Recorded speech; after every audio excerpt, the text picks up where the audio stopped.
Okay everyone, हम अभी बढ़ते हैं हमारे नेक्स्ट चैप्टर की तरफ, that is human health and diseases. ठीक है, तो इस चैप्टर में अपने को नाम से ही समझ में आ रहा है कि दो एस्पेक्ट्स है इसमें।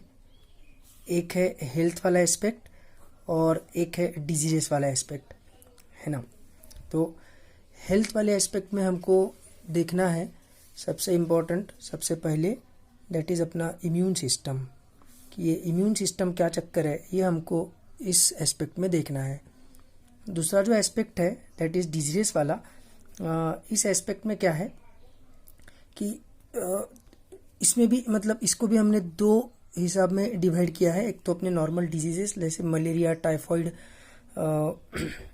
इन्फ्लुएंजा, ठीक है, ये सब डिजीजेस जो एनसीईआरटी और स्टेट बोर्ड की बुक में दी है वो तो हम देखेंगे, कुछ एक्स्ट्रा डिजीजेस भी देखेंगे। और उसके अलावा कैंसर एंड एड्स को हमने अलग से मतलब उसको अलग से डिटेल में देखेंगे। ठीक है, इसके अलावा इस चैप्टर में एक और चीज़ है that is drug addiction and alcoholism, तो उसको भी हम इस चैप्टर में स्टडी करेंगे।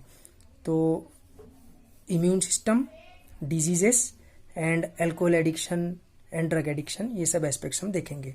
तो सबसे पहले हम बढ़ते हैं इम्यून सिस्टम की तरफ कि इम्यून सिस्टम क्या चक्कर है। तो इम्यून ये जो वर्ड है, ये इम्यून वर्ड हमने इंग्लिश लैंग्वेज से लिया हुआ है। किसी चीज़ से प्रोटेक्टेड रहना उसको इम्यून बोला जाता था। ठीक है, जैसे पुराने ज़माने में राजा महाराजाओं के सामने अगर किसी को कुछ बताना है अपना प्रॉब्लम, मतलब जिसमें उस राजा महाराजा की गलती है, गवर्नमेंट की गलती है, और उसके कारण अगर जनता को कुछ प्रॉब्लम हो रहा है और ऐसा कन्फेस अगर करना है तो ऑफकोर्स डर लगता था राजा महाराज के सामने ये सब बोलने के लिए कि गवर्नमेंट की गलती के कारण ऐसा प्रॉब्लम हो रहा है जनता को। तो जनता राजा से इम्यूनिटी मांगती थी कि इम्यूनिटी अगर आप दोगे तो ही हम सच्ची बोलेंगे। इम्यूनिटी मतलब कि उसके बाद कुछ भी हो जाए वो राजा उसको फांसी की सज़ा नहीं दे सकता। इम्यून मतलब टू प्रोटेक्ट हुआ करता है, ठीक है, इंग्लिश लैंग्वेज में। तो यहीं से हमने वर्ड उठाया हुआ है। तो अपने बॉडी को भी अलग अलग चीज़ों से, अलग अलग डिजीजेस से प्रोटेक्ट करने के लिए पूरा अपने पास एक सिस्टम है जिसको हम बोलेंगे इम्यून सिस्टम। तो इम्यून सिस्टम का कैसा है, ये इम्यून सिस्टम बहुत सारी चीज़ों से हमको बचाता है, लेकिन हमको मेजरली सिर्फ इन्फेक्शियस डिजीज के बारे में ही देखना है। मतलब बैक्टीरिया, वायरस, प्रोटोजोन्स, फंजाई, ये सब लोग अपने को कैसे इन्फेक्शंस कॉज करते हैं और उससे हमको कैसे बचना है। ठीक है, कैसे बचाता है इम्यून सिस्टम। तो इम्यून सिस्टम के दो पार्ट्स है। पहला पार्ट है इनेट, मतलब जो बचपन से अपने पास रहेगा वो वाला इम्यून सिस्टम, और दूसरा वाला है एक्वायर्ड। ठीक है, तो इनेट इम्यून सिस्टम जो है वो अपने पास बचपन से रहेगा मतलब एक्वायर्ड वाला भी हमारे पास बचपन से ही रहने वाला है। वो ऐसा नहीं है कि एक्वायर्ड इम्यून सिस्टम के जो कंपोनेंट्स है वो बाद में एडल्टहुड में डेवलप होंगे, ऐसा नहीं है। पर इसका मतलब ये है कि राइट फ्रॉम बर्थ इसके लिए तुमको कुछ स्पेशल, कुछ प्रॉब्लम क्रिएट होने की ज़रूरत नहीं है, ये तो रहेगा ही। जैसे फॉर एग्जांपल अभी परसों मैंने न्यूज़ में देखा कि ये कोरोना वायरस को कंट्रोल करने के लिए गवर्नमेंट ने जो रूल बनाया है कि हम घर से बाहर नहीं निकल सकते, उस रूल को जनता फॉलो नहीं कर रही है। जनता तो बाहर निकल रही है ही। तो इस चीज़ को कंटेन करने के लिए, इस चीज़ को कंट्रोल करने के लिए government is asking help from the military. ठीक है, तो मुद्दा ये है कि मिलिट्री हमेशा अपने को सिटीज़ में घूमते हुए नहीं दिखेगी, है ना। लेकिन जब एक्स्ट्रा ज़्यादा मुसीबत आ गई है तो हमको मिलिट्री को बुलाना पड़ रहा है। तो मिलिट्री को हम एक्वायर्ड इम्यून सिस्टम की तरह ट्रीट कर सकते हैं। वेराज हमारी जो पुलिस फोर्स है वो इनेट इम्यून सिस्टम है। Police force irrespective of corona, irrespective of terrorist activity, irrespective of floods, irrespective of anything, है ना। मतलब बिना लाइसेंस के गाड़ी चलाने का क्राइम या छोटे मोटे पॉकेट मारी का क्राइम, यहाँ से लेकर तो मर्डर या टेररिस्ट एक्टिविटीज़ या कोरोना के जैसे बड़े नेशन वाइड प्रॉब्लम को कंट्रोल करने के लिए पुलिस फोर्स का तो रोल है ही, है ना। उसको अलग से कहीं बुलाना नहीं पड़ता है, वो ऑलरेडी वहीं पर होती है सिटी में। मिलिट्री को अलग से हमको अपॉइंट करना पड़ता है, सिटीज़ में लाना पड़ता है अगर कुछ बड़े लेवल का प्रॉब्लम हुआ है तो, है ना। ये स्पेसिफिक रहेगा, ये स्पेसिफिक नहीं रहेगा, ये हर चीज़ से अपने को बचाएगा। ठीक है, समझ में आ रहा है? तो इनेट में क्या रहेगा, इनेट में कुछ स्पेशलिटी नहीं रहेगी, इसमें कुछ बैरियर्स रहेंगे, जैसे फॉर एग्जांपल फिजिकल बैरियर्स। ठीक है, फिजिकल बैरियर्स, जैसे फिजिकल बैरियर्स में कौन आएगा, तो फिजिकल बैरियर्स में आएंगे स्किन, है ना। अब स्किन का ऐसा कुछ नहीं है कि स्किन कोरोना वायरस को अंदर नहीं जाने देगी, लेकिन स्वाइन फ्लू के वायरस को अंदर जाने देगी, ऐसा ऐसा ऐसा नहीं है ना स्किन का, कि स्किन का कुछ स्पेसिफिसिटी नहीं है कि वो सिर्फ कोरोना वायरस के लिए है, या फिर सिर्फ स्वाइन फ्लू वायरस के लिए है, या फिर सिर्फ सपोज इन्फ्लुएंजा के बैक्टीरिया के लिए या इन्फ्लुएंजा के वायरस के लिए ही प्रोटेक्ट करेगी, बाकी चीज़ों से प्रोटेक्ट नहीं करेगी, ऐसा नहीं है। स्किन के कारण क्या है कि कोई भी चीज़ डायरेक्टली तुम्हारे जो इंटरनल ऑर्गन्स है उसके कांटेक्ट में नहीं आ पाएंगे, क्योंकि स्किन का कवरिंग है तुम्हारे इंटरनल ऑर्गन्स के ऊपर, किसी भी चीज़ को स्किन अंदर आने से रोकेगी, है ना, स्पेसिफिक नहीं है। और राइट फ्रॉम बर्थ वो प्रेजेंट है, उसको कुछ अपने को डेवलप नहीं करना पड़ता है, अक्वायर नहीं करना पड़ता है, उसकी टेक्नोलॉजी कुछ अपने को सीखना नहीं पड़ता है ना, वो है तो है। तो इस टाइप के जो बैरियर्स रहेंगे वो इनेट रहेंगे। तो फिजिकल बैरियर्स में आएगा स्किन, है ना। ठीक है, सिंपल कंसेप्ट है। एक और चीज आएगी hair and mucus. Hair and mucus जो नोज में रहेगा, तो हम जब भी एयर ब्रीथ करेंगे तो एयर में जो भी पार्टिकल्स है, पोल्यूटेंट्स है, या फिर बैक्टीरिया के बैक्टीरियल सेल्स है, वायरल सेल्स है, वायरल सेल्स क्या बोल रहा हूँ, वायरसेस है, जो भी चीज़ है उसको ये हेयर एंड म्यूकस अपने हिसाब से जितना हो सके उतना एब्जॉर्ब कर लेंगे। फिर अंदर भी इवन ब्रोंकाई, ट्रकिया, ये मतलब बॉडी के अंदर जाने के बाद भी रेस्पिरेटरी सिस्टम में अपने को पता है कि सीलिया प्रेजेंट रहता है, म्यूकस तो प्रेजेंट रहता ही है, हेयर भले ही नहीं रहते लेकिन म्यूकस रहता ही है अंदर भी। तो वो सब भी इन सब चीज़ों को, डस्ट पार्टिकल्स को, पोल्यूटेंट्स को, बैक्टीरिया को, वायरसेस को एब्जॉर्ब करते रहता है। तो ये भी कोई स्पेसिफिक नहीं है कि वो किसी पर्टिकुलर डिजीज के वायरस को एब्जॉर्ब करेगा और किसी पर्टिकुलर डिजीज के वायरस को एब्जॉर्ब नहीं करेगा, ऐसा नहीं है, है ना। कोई भी बैक्टीरिया रहे, कोई भी डस्ट पार्टिकल रहे, कोई भी वायरस रहे, इसको एब्जॉर्ब कर लेंगे। तो ये इनेट हो गया, स्पेसिफिक नहीं है। ठीक है, तो स्किन हो गया, हेयर एंड म्यूकस हो गया। फिर अपने पास फिजियोलॉजिकल बैरियर्स भी है। फिजियोलॉजिकल बैरियर्स, फिजियोलॉजिकल बैरियर्स मतलब जो भी अपनी बॉडी में रिएक्शंस हो रहे हैं, केमिकल रिएक्शंस, मेटाबॉलिज्म चल रहा है, उसको अपन ओवरऑल रिएक्शंस को हम फिजियोलॉजी बोल सकते हैं, ऑर्गन के लेवल पे और बायोकेमिस्ट्री के लेवल पे together we call it as physiology. तो फिजियोलॉजी के कारण हमको जो प्रोटेक्शन मिलता है, जो स्पेसिफिक नहीं है, बस है तो है वो प्रोटेक्शन, उसको हम बोलते हैं इनेट इम्यूनिटी। वो इसलिए उसको अपन बोलेंगे फिजियोलॉजिकल बैरियर्स, पर वो रहेगा इनेट का हिस्सा, है ना, वो पहले से ही रहेगा। जैसे फॉर एग्जाम्पल टीयर्स, है ना, टीयर्स इन आईज। तो हमको मालूम है कि हम सिर्फ जब रोते हैं तभी टीयर्स रिलीज नहीं होते हैं, टीयर्स रिलीज कंटिन्यूअसली होते रहते हैं। हर 6 सेकंड में हम हमारी जो आंखें हैं वो बंद करते करके चालू करते हैं। तो उसका रीज़न वही रहता है कि जो टीयर ग्लैंड्स में से टीयर्स रिलीज हो रहे हैं वो टीयर्स पूरे तरीके से अपने आंखों के ऊपर स्प्रेड हो जाए। टीयर्स में लाइसोजाइम्स रहते हैं, लाइटिक एंजाइम्स रहते हैं। तो कोई भी बैक्टीरिया अगर आंखों के थ्रू एंटर करने की कोशिश कर रहा है तो वहीं के वहीं डिस्ट्रॉय हो जाएगा, है ना। तो लाइसोजाइम्स है मतलब एंजाइम्स है, मेटाबॉलिक रिएक्शन हो रही है, तो इसको अपन फिजिकल बैरियर नहीं बोलेंगे, इसको हम फिजियोलॉजिकल बैरियर बोलेंगे। ठीक है, एक हो गया टीयर्स इन आइज। दूसरा सलाइवा इन माउथ।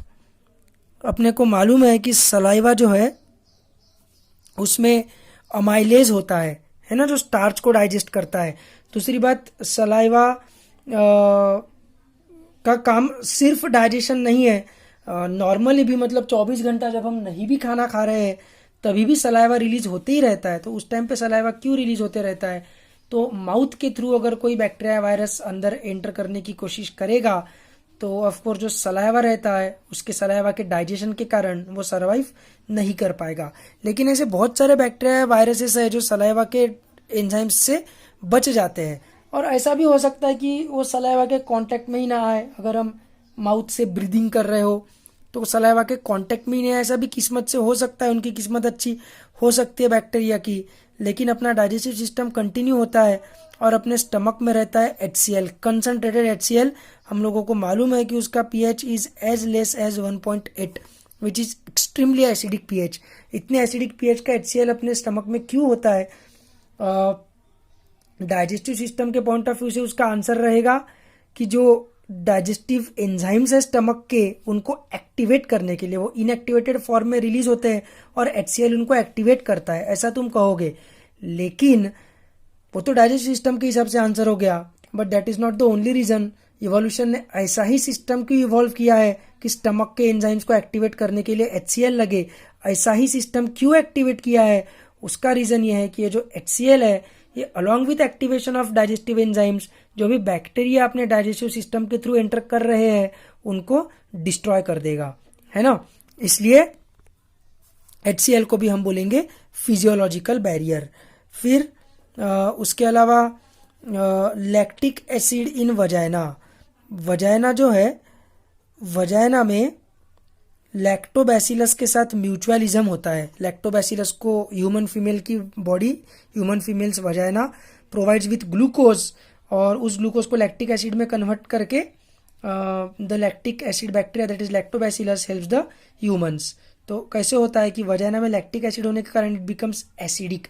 एसिडिक होने के कारण वजाइना के थ्रू अगर कोई बैक्टीरिया एंटर करने की कोशिश करता है तो उसमें भी वो सर्वाइव नहीं कर पाएगा because of the acidic environment. ठीक है, इसके अलावा एक और चीज़ है वो बता देता हूँ, स्वेट, है ना। स्वेट को मैं तो फिजियोलॉजिकल बैरियर में ही कंसिडर करना पसंद करूंगा, क्योंकि वो भले ही उसमें कोई एंजाइम नहीं है लेकिन वो फिजिकल बैरियर भी डेफिनेटली नहीं है। स्वेट में क्या रहता है? स्वेट में NaCl रहता है मेनली, ठीक है, dissolved in water, and it is a hypertonic solution.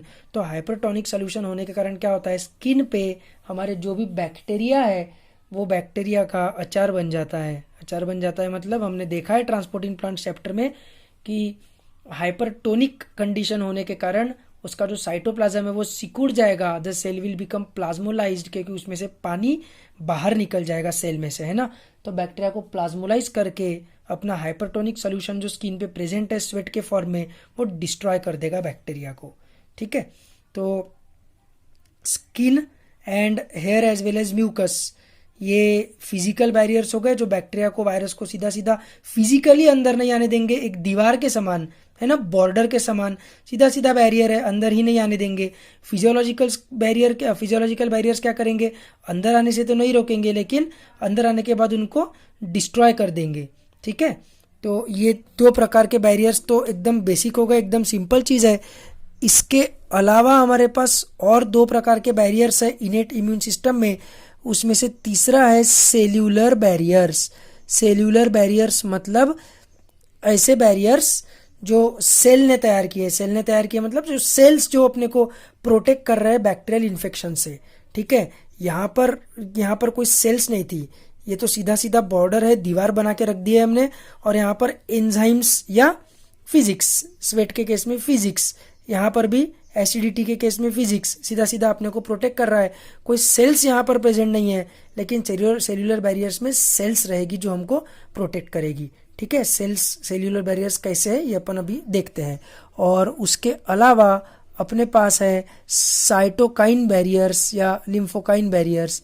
ठीक है, साइटोकाइन बैरियर्स का मतलब क्या है? साइटोकाइन बैरियर्स का सीधा सीधा मतलब है कि साइटो यानी सेल, काइनेसिस मतलब डिवीजन। तो ऐसे केमिकल जो सेल को डिवाइड करने के लिए स्टिमुलेट करते हैं उनको साइटोकाइंस बोला जाता है। ठीक है, तो ये सेल्यूलर बैरियर्स और साइटोकाइन बैरियर्स अभी अपन देखते हैं।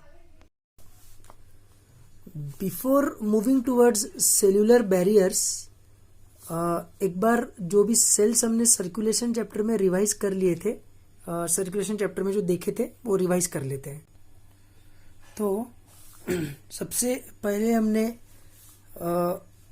आरबीसी, डब्ल्यूबीसी, प्लेटलेट्स, ये क्लासिफिकेशन किया था। अभी आरबीसी और प्लेटलेट्स में अपने को मतलब नहीं है, तो हम सीधा बढ़ते हैं डब्ल्यूबीसी की तरफ, है ना। डब्ल्यूबीसी को हमने कैसे क्लासिफाई किया था?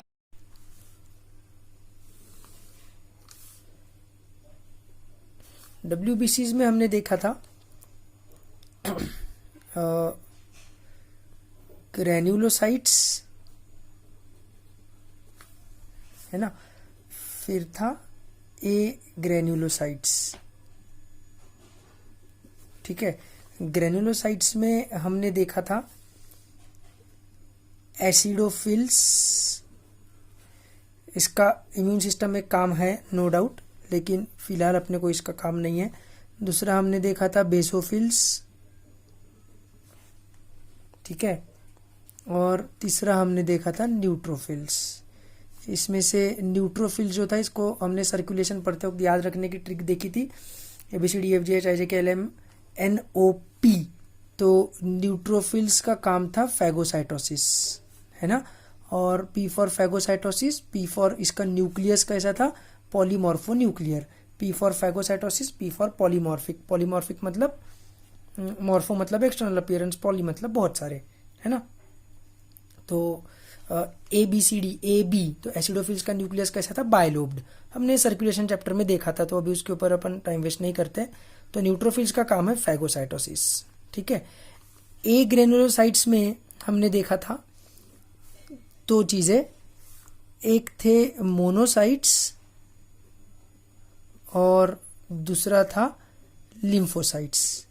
इसमें से ये जो लिम्फोसाइट्स है ये एक्वायर्ड इम्यून सिस्टम में आएंगे, इसलिए अभी इसके ऊपर अपन दिमाग नहीं लगाते हैं। अपने को अभी इंटरेस्ट है न्यूट्रोफिल्स में, दूसरा अपने को इंटरेस्ट है मोनोसाइट्स में, ठीक है। मोनोसाइट्स जो है, मोनोसाइट्स अगर ब्लड में रहे तो उनको बोलते हैं मैक्रोफाजेस, ठीक है। सर्कुलेटिंग मैक्रोफाजेस ऐसा बोलते हैं। अगर लीवर में रहे तो उसको हम बोलते हैं कप्फर सेल्स, ठीक है। अगर लंग्स में रहे तो उनको बोलते हैं डस्ट सेल्स। अगर बोन में रहे तो उनको बोलते हैं ऑस्टियोक्लास्ट, ऑस्टियो मतलब बोन, है ना। अगर कार्टिलेज में रहे तो उनको बोलते हैं कॉन्ड्रोक्लास्ट, ठीक है। अगर नर्वस सिस्टम में रहे तो उनको अपन बोलते हैं ग्लायल सेल्स। जैसे ग्लायल सेल्स तो ब्रॉड टर्म है, उसमें से माइक्रोग्लायल सेल्स जो होते हैं उनका काम होता है फैगोसाइटोसिस, है ना। उसके अलावा और भी प्रकार के ग्लायल सेल्स होते हैं, एस्ट्रोसाइट्स, फिर CSF रिलीज करने वाले एपेंडाइमल सेल्स, ठीक है, और श्वान सेल्स और ओलिगोडेंड्रोसाइट्स, ऐसे अलग अलग प्रकार के ग्लायल सेल्स होते हैं। उसमें से माइक्रोग्लायल सेल्स जो है वो फैगोसाइटोसिस का काम करते हैं। तो अपने को लिम्फोसाइट्स फिलहाल कंसिडर नहीं करना है, ठीक है। हमको लिम्फोसाइट्स कंसिडर नहीं करना है, हमको ये इतना ही मतलब है फिलहाल, हमको मतलब इतने से है, क्योंकि अभी फिलहाल हम इनेट इम्यून सिस्टम देख रहे हैं इसलिए, ठीक है। जब एक्वायर्ड इम्यून सिस्टम चालू होगा तब तो उसमें अपने को लिम्फोसाइट से मतलब रहेगा। तो अपने को फैगोसाइटोसिस करने वाली ये न्यूट्रोफिल्स और फैगोसाइटोसिस करने वाले ब्लड के मैक्रोफाजेस और अलग अलग के फिर टिश्यू मैक्रोफाजेस, ये सर्कुलेटिंग मैक्रोफाजेस यानी ब्लड वाले मैक्रोफाजेस, और ये टिश्यू मैक्रोफाजेस जो है इनके ऐसे अलग अलग नाम है, ठीक है। तो ये लोग तो सीधा सीधा क्या करते हैं, फैगोसाइटोसिस करते हैं, है ना। तो न्यूट्रोफिल्स भी अपने को ब्लड में मिलते हैं, अपन ने सर्कुलेशन में ब्लड के अंडर ही पढ़ा था। तो क्या होगा कि ब्लड में अगर कोई भी बैक्टीरिया या वायरस आया तो सेल्यूलर बैरियर्स जो है, सेल्यूलर बैरियर्स मतलब ब्लड में घूमने वाले जो सेल्स है, जो जैसे कि neutrophils and monocytes, sorry circulating macrophages, ठीक है, ये क्या करेंगे, ये करेंगे फैगोसाइटोसिस, ये करेंगे फैगोसाइटोसिस। फेज मतलब खाना, है ना। बैक्टीरियल सेल्स को इन्फेक्ट करने वाले जो वायरस रहते हैं उनको बोलते हैं बैक्टीरियोफेज, फेज यानी खाना, ठीक है। तो फैगोसाइटोसिस वो क्या करेंगे, उस बैक्टीरिया को या वायरस को सीधा सीधा खा जाएंगे, है ना। उसके अलावा अपने पास और कुछ सेल्स है सेल्यूलर बैरियर्स में, एक है नेचुरल किलर सेल्स। ये NCERT में इतना डिटेल दिया नहीं है लेकिन पता रहना चाहिए इसलिए बता देता हूँ। NK सेल्स क्या करते हैं, बैक्टीरिया को मारने के लिए फैगोसाइटोसिस वगैरह करने के चक्कर में ही नहीं पड़ते हैं। NK सेल्स सीधा एक तो उसके फ्रैगमेंट्स कर देंगे या फिर बैक्टीरियल सेल के फ्रेगमेंट्स ही कर देंगे, या फिर ये क्या करते हैं, क्रिएट पोर्स। ठीक है, create pores in the bacterial cell, तो बैक्टीरिया डिस्ट्रॉय हो जाता है। ठीक है, तो ये एक तो नेचुरल किलर सेल हो गए। इसके अलावा अपने पास एक और चीज़ है, that is dendritic sales. Dendritic sales अपने को कहाँ पर मिलते हैं, एपिथेलियल टिश्यू लाइक स्किन वगैरह के पास मिलते हैं, एंड लिम्फ नोड्स,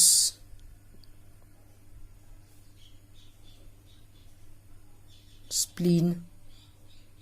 ठीक है, ये लिम्फ नोड स्प्लीन क्या है ये भी मैं अभी बताऊंगा आगे। तो इसमें अपने को डेंड्राइटिक सेल्स मिलते हैं।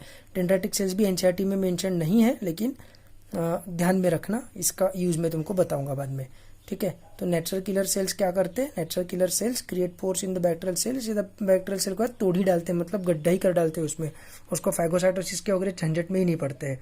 वेरस न्यूट्रोफिल्स एंड मैक्रोफेजेस क्या करते हैं, फैगोसाइटोसिस करते हैं।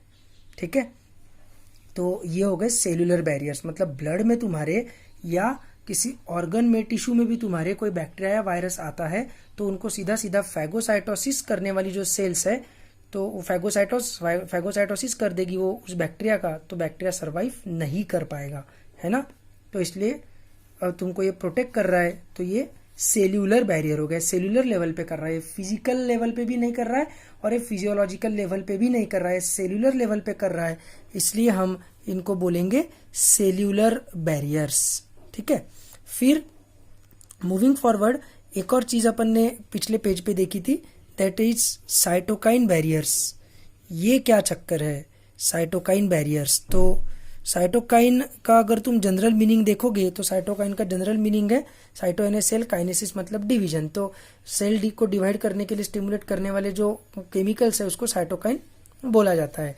लेकिन यहाँ पर सिर्फ इतने छोटा मीनिंग उसका कंसिडर नहीं किया गया है, काफी ब्रॉड चीज करके साइटोकाइन ये वर्ड अपन ने यहाँ पर यूज किया है। साइटोकाइन का मतलब क्या है यहाँ पर अपने डिस्कशन में, साइटोकाइन का मतलब है जैसे फॉर एग्जाम्पल इंटरफेरॉन्स।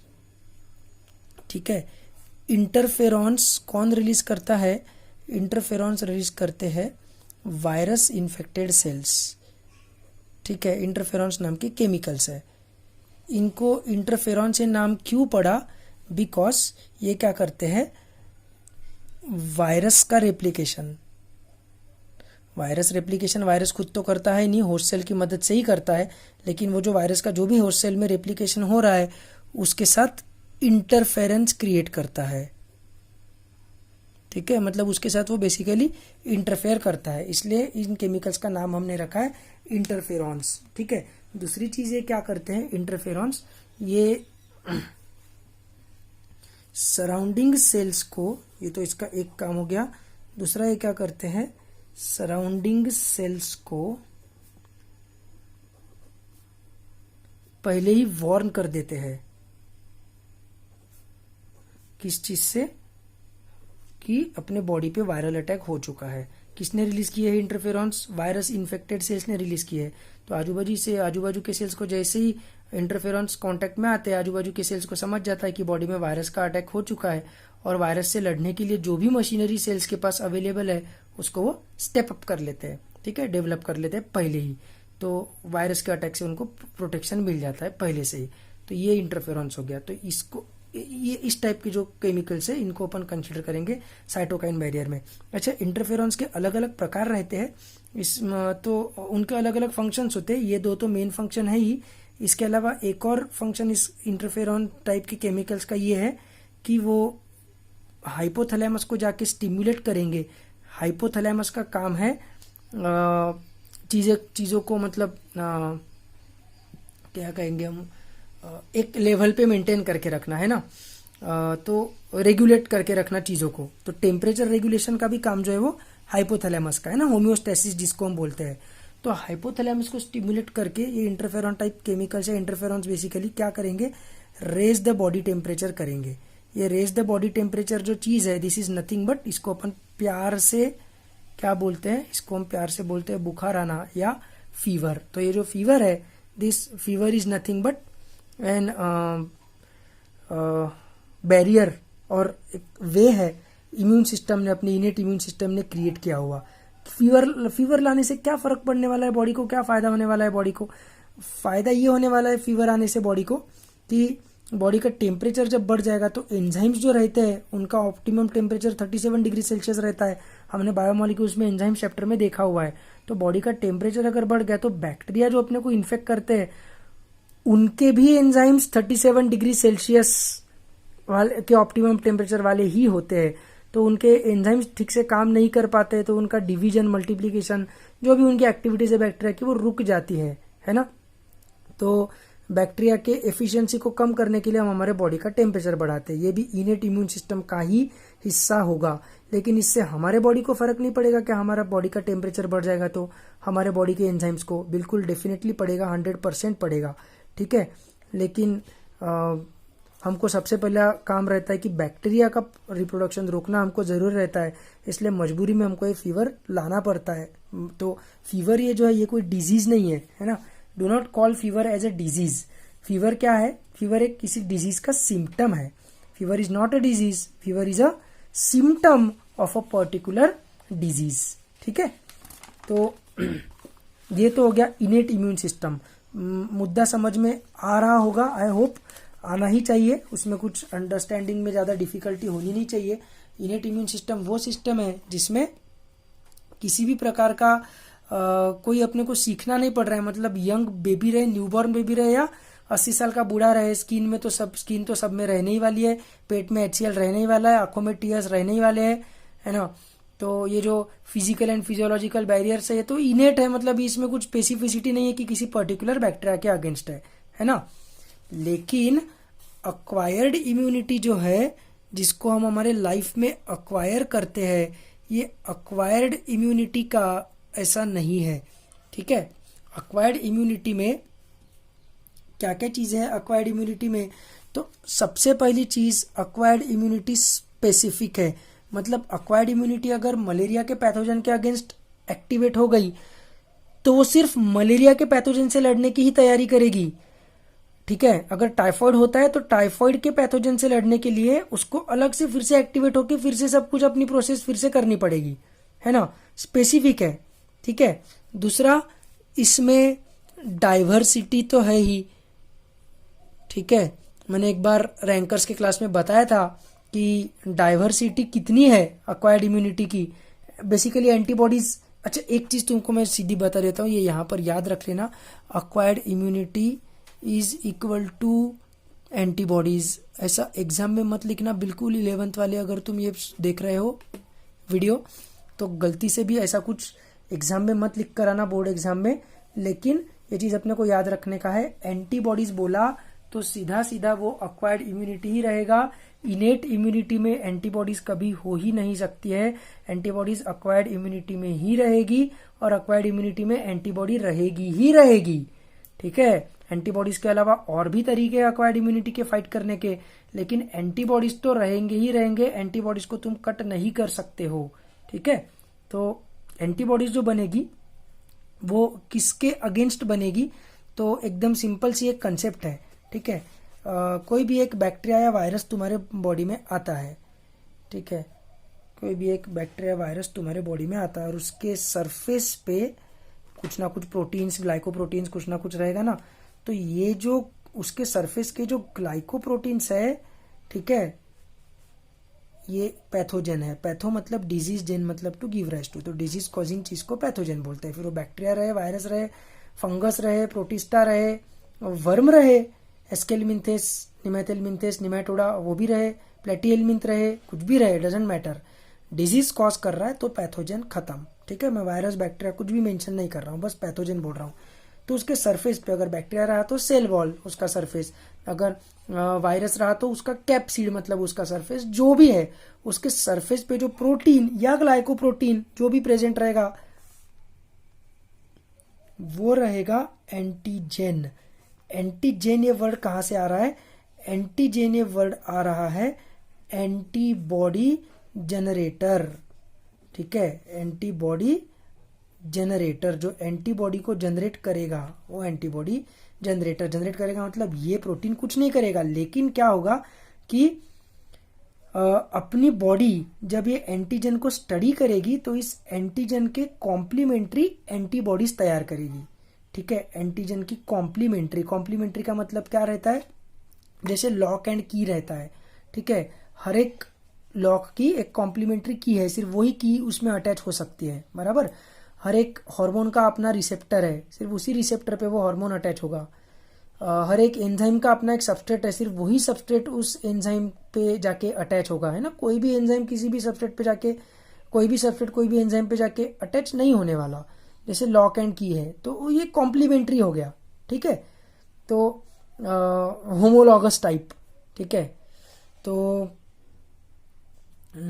यहाँ पर क्या हो रहा है कि ये जो एंटीबॉडी है ये जो बनेगी, कौन बनाएगा कैसे बनेगी सब बताऊंगा, अभी उसमें दिमाग मत लगाओ। लेकिन अपने बॉडी में जो एंटीबॉडीज बनेगी वो एंटीजन की कॉम्प्लीमेंट्री रहेगी।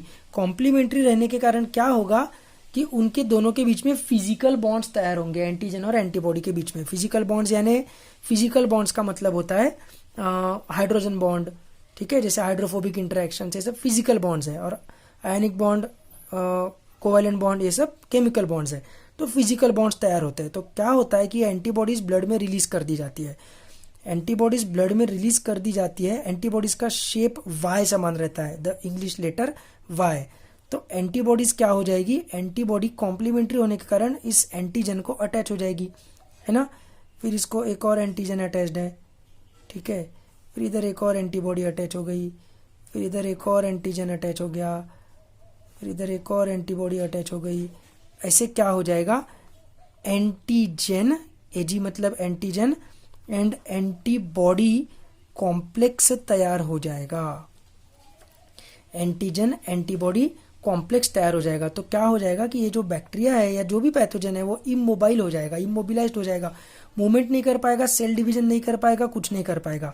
दूसरी बात, उसको पकड़ने के लिए फैगोसाइटिक सेल्स को बहुत आसान हो जाएगा। हमने अभी जो फैगोसाइटिक सेल्स देखे पिछले डिस्कशन में, मैक्रोफाजेस, है ना, फिर न्यूट्रोफिल्स, उन सेल्स को जहां पर भी एंटीजन एंटीबॉडी कॉम्प्लेक्स दिखा, उनके लिए सीधा काम है कि एंटीजन एंटीबॉडी कॉम्प्लेक्स दिखा तो उसको एनगल्फ कर लेना, फैगोसाइटिस कर देना। ढूंढते नहीं बैठना पड़ेगा उन लोगों को कि कौन सा सेल्फ सेल है, कौन सा अपने बॉडी का सेल है और कौन सा बैक्टीरियल सेल है जो ब्लड में घूम रहा है।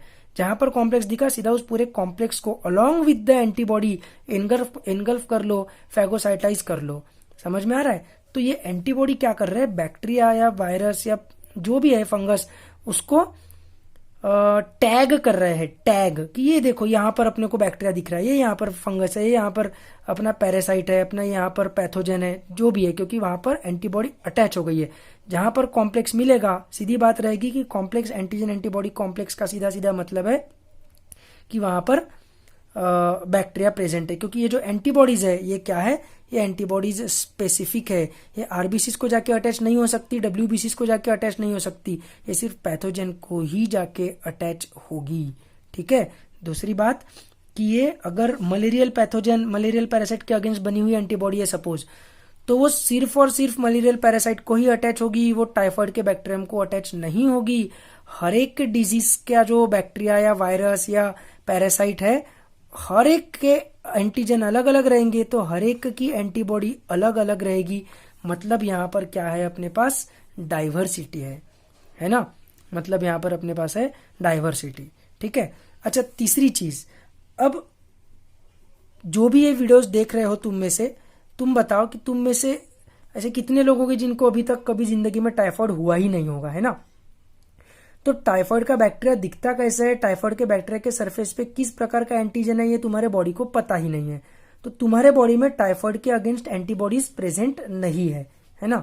तो फॉर द फर्स्ट टाइम जब भी किसी इंसान को टाइफाइड होगा, जब भी किसी इंसान को for the first time typhoid होगा, उस टाइम पे उसके बॉडी में उसके टाइफाइड के अगेंस्ट एंटीबॉडीज कहाँ से आएगी, है ना, कहाँ से आएगी तो मैं बताऊंगा। लेकिन ये तो तुमको मानना पड़ेगा कि ये एंटीबॉडीज पहले से अपने पास प्रेजेंट है नहीं, है ना, इनको रिसर्च करके बनाना पड़ेगा, क्योंकि एंटीबॉडीज रैंडम नहीं बना सकते हो तुम। जो एंटीजन है उसके कॉम्प्लीमेंट्री एंटीबॉडीज तुमको बनानी पड़ेगी, है ना। तो कोई भी बैक्टीरिया वायरस जब तुम्हारे बॉडी में आएगा तो उसका पहले एंटीजन देखना पड़ेगा कैसा है, और फिर उसके बाद ही तुम एंटीबॉडी बना सकते हो। तो जब तक तुमको कोई डिजीज हुआ नहीं है तब तक उस पर्टिकुलर डिजीज के अगेंस्ट एंटीबॉडी तुम्हारे बॉडी में एग्जिस्ट कर ही नहीं सकती। ठीक है, समझ में आ रहा है? अच्छा, जरूरी नहीं है कि वो डिजीज ही होना चाहिए। ये जो बैक्टीरिया या वायरस होगा, इसकी डेड बॉडी भी अगर तुम्हारे बॉडी में आ गई तो भी चलता है। डेड बॉडी पे भी एंटीजन तो एज इट इज रहेगा ना। तुम्हारे बॉडी को इससे मतलब नहीं है कि वो लिविंग चीज है कि नॉन लिविंग चीज है। नॉन सेल्फ चीज है ना, नॉन सेल्फ, बॉडी के बाहर से आया हुआ है, नहीं अपने बॉडी का हिस्सा नहीं है ना, अपने बॉडी का सेल नहीं है ना, तो बस उसके अगेंस्ट एंटीबॉडी बनेगी, खत्म कहानी। फिर वो लिविंग रहे, नॉन लिविंग रहे, हार्मफुल रहे, यूजफुल रहे, डजेंट मैटर। अगर बॉडी के बाहर की चीज है तो उसके अगेंस्ट एंटीबॉडी बनेगी, मतलब बनेगी। उसमें किसी भी प्रकार का डिबेट हो ही नहीं सकता, चल ही नहीं सकता। ठीक है, ये चीज एकदम क्लियर। तो अब कैसा है कि एंटीबॉडी को तो रिसर्च करके बनाना पड़ेगा तुमको, कि किस प्रकार का एंटीजन है, उसके हिसाब से कॉम्प्लीमेंट्री मॉलिक्यूल तुमको बनाना पड़ेगा। तो पहले से तो प्रेजेंट रह नहीं सकता, लेकिन एक बार कोई पर्टिकुलर एंटीजन अगर तुम्हारे बॉडी में आ गया और उसके अगेंस्ट तुम्हारे बॉडी ने एंटीबॉडी बना दी, तो इस प्रकार के एंटीजन के अगेंस्ट किस प्रकार की एंटीबॉडी बनाई जाती है, इस डेटा को स्टोर करके रखा जाता है, इस इंफॉर्मेशन को स्टोर करके रखा जाता है। तो इम्यून सिस्टम के पास एक और प्रॉपर्टी है, that property is that of memory. ठीक है, उसमें मेमोरी की प्रॉपर्टी है। अरे ये बात समझ में? ठीक है, तो एक तो है वो स्पेसिफिक, है ना, टाइफाइड के बैक्टीरिया के अगेंस्ट टाइफाइड की एंटीबॉडी अलग रहेगी। अभी मेरे को पता है कि कोरोना चल रहा है, तो तुम लोग मेरे को एक डाउट पूछोगे ग्रुप में या फिर पर्सनली मैसेज करके कि कोरोना का वायरस अगर अपने बॉडी में आ गया तो क्या होगा। कुछ क्या होगा, कोरोना का वायरस कोई स्पेशल वायरस नहीं है, कुछ अलग वायरस नहीं है, कुछ उसका माहौल नहीं है। ठीक है, जैसा बाकी किसी वायरस का एंटीजन होता है वैसे कोरोना के वायरस पे भी एंटीजन रहेगा, और उस एंटीजन के अगेंस्ट एंटीबॉडी 100% बनाई जाएगी।